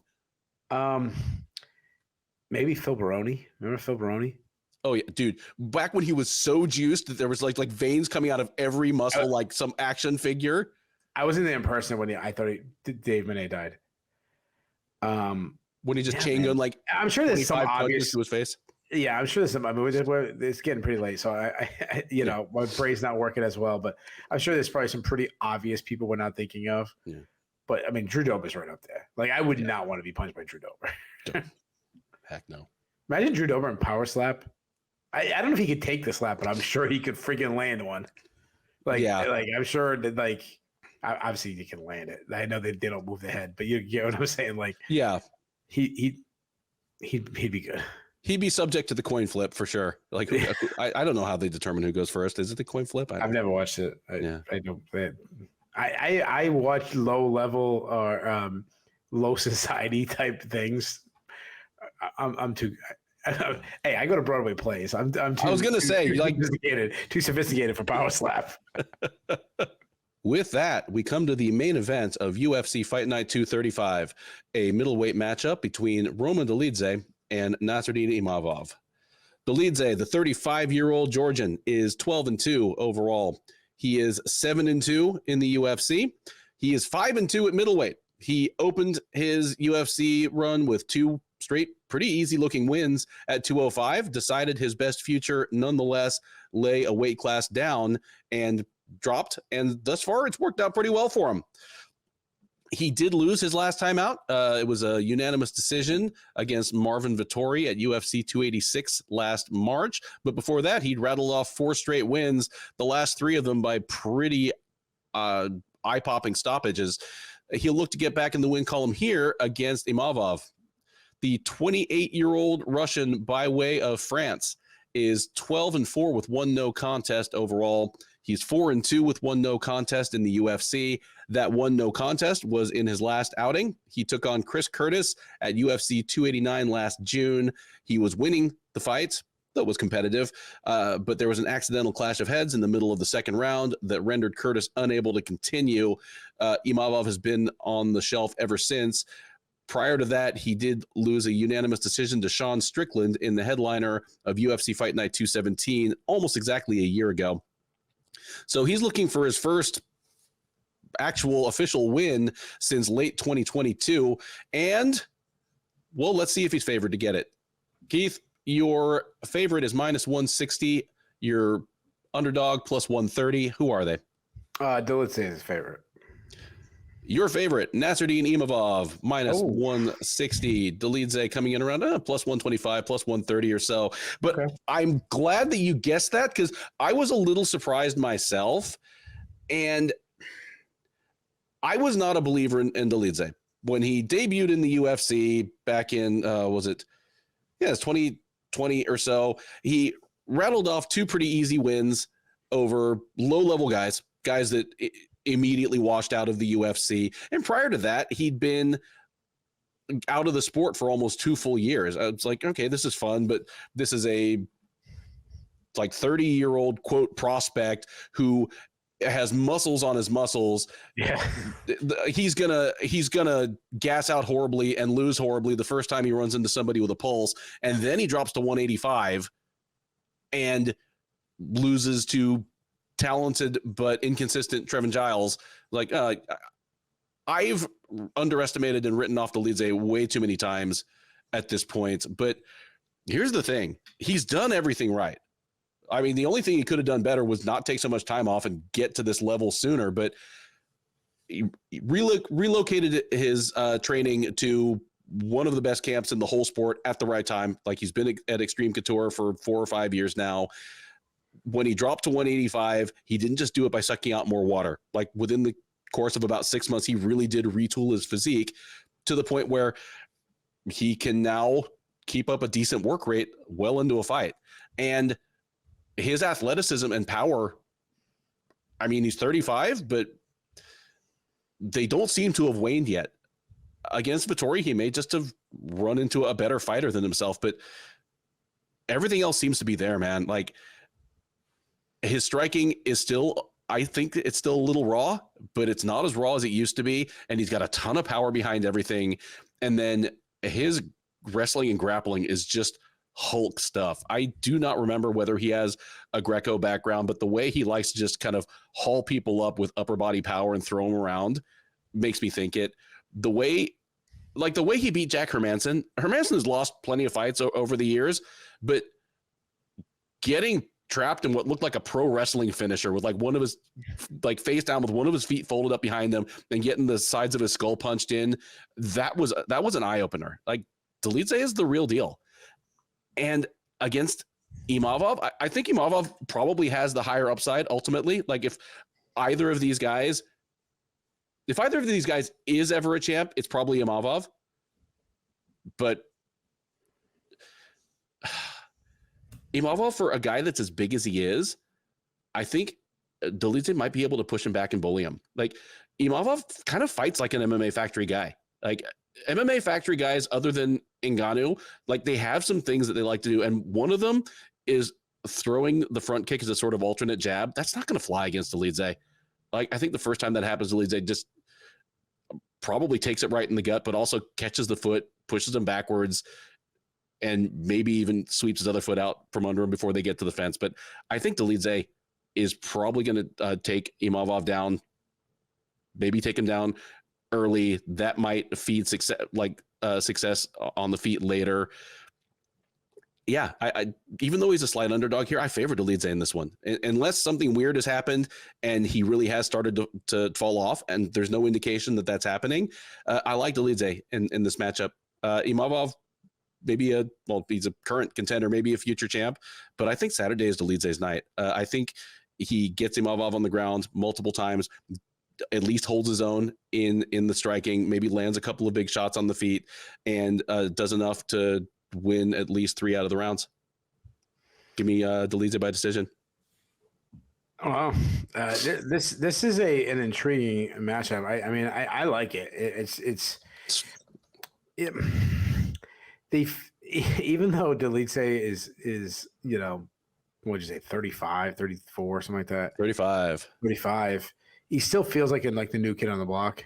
And Imavov kind of the same way. Like, they haven't been around the division that long. So usually I try to get these guys to stay away, but it's time to find out who's the real guy and who's not, Dolidze, yeah, he's not that hulking, incredibly look like Arnold Schwarzenegger guy that he was at 205, but he's still a really big, strong dude that doesn't miss chest day. He's his striking, he's a power puncher in the feet. I mean, he throws hard hooks, looking to knock your head off. Loves his overhand right. Loves his left hook. He's not very technical. I thought he was the favorite. I was going to kind of going with the bigger name, the guy who's had more success at the higher level. So that's why I assumed he was the favorite. That said, while I was just talking about his striking, and I know he beat Jack Hermanson, he didn't look good on the feet, particularly against Bob Vittori or Jack Hermanson. His output was bad in both fights, especially the Hermanson fight. Like, he was refusing to throw. He was getting pizza. He kind of had to come back on him. When he throws his kicks, they're like thudding kicks. And I actually like that he's one of the guys who checks leg kicks, which is really rare. But when he closes distance, I agree with you. He's mean. He gets that clinch. He can grind there. Mean knees inside. He's a really good wrestler. Incredible ground control. He swept Jack Hermanson, which that was obviously the best win of his career. But besides that, like, sweeping Jack Hermanson is an incredibly underrated grappler himself. Mm-hmm. So that's a really good feat. He's a submission threat. I mean, he hit a calf sledge against Jack Hermanson. Mean ground and pound. I do agree that his gas tank is better. I'm still not confident in his gas tank to go 25 minutes like that this fight is. So that's definitely a huge question mark. But he can obviously answer that on Saturday. Imavov, he's a very good athlete. Moves well. He's elusive. He wants to be, the guy leading the dance. That's why he really struggled with the pressure of Sean Strickland. But when he's throwing, I think he's a good striker. He's a counter striker, very calm and relaxed, quick hands, good snap on his shots. He loves the feedback counters. He's got really good power. He knocked out Ian Heinisch, in a beautiful knockout. He beat up Edmund Shabazian. He has some things. He keeps his hands low, really relies strictly on slipping and ripping. He can wrestle, but he doesn't look for it enough. But to his credit, he took Chris Curtis down 3 times, which is pretty impressive. And when he commits, he's relentless on his takedown attempts. Good ground and pound. He's got mean ground and pound. Good control. You go back to, like, he beat up Ian Heinisch from the top position. Murdered Edmund Shabazi in the top position. He has a submission threat. He almost caught Jordan Williams in a great guillotine when he went in. He showed some improved takedown defense against Ian Heinisch. So for like 2 upper echelon middleweights, I'm going to surprise you, even though I said I like the matchup because I don't have a strong take. For 2 upper echelon middleweights, I'm not that high on either guy. Dolidze definitely has the power advantage and the ground game advantage, but Imavov is much faster. I'm going to go the opposite. I'm going to say he uses his footwork, his speed advantage. I think if the fight goes deeper, it starts favoring him. I say he picks spots, Dolidze range. I say he stuffs enough takedowns to win this fight. I mean, he definitely has to not be underneath Dolidze. I thought I was being a little bit of going on a limb and going with the underdog, but I guess I'm actually taking the favorite. I think the further the fight goes, the more it starts making Imavov look more convincing. Give me Imavov by decision. And that is the Sherdog Radio Network preview for UFC Fight Night 235, Dolidze versus Imavov. I've been Ben. He has been Keith. If this is your first time watching or listening to one of our previews, first of all, thank you. We hope you enjoyed it. We do our best to bring you a mix of serious fight talk and occasional dad rock references. I don't know how we got onto that, but occasional historical asides and speculation on who the hardest punchers in Nebraska are. I don't know where this stuff comes from, but please do give us a like, subscribe, leave us a comment. Keith and I both work the comment section. We'd love to hear from you on any of these fights. Certainly if you think we're way out there on any of our picks, let us know. And if you turn out to be right, we will give you all the credit. But most importantly, join us for the recap. We will be live on the Sherdog YouTube page about 10 minutes after that main event. Keith takes the captain's chair. We'll talk about all 13 of these fights in reverse order, from the headliner all the way down to that heavyweight opener, talking about what was good, what was bad, what was surprising, what was controversial. There's always something. Talking about what's next for some of the notable winners as well as losers, and talking to you, because the live chat is open that whole time. So we are taking your questions, your comments, and your hot takes in real time. We have a growing community of friends that hang out with us after the fights, and we would love for you to be part of it. Between now and then, thank you once again for listening. Enjoy the rest of your week, and by all means, enjoy these fights. It's dragging it down, down, down. Oh, I'm dragging you down, down, down to the sea.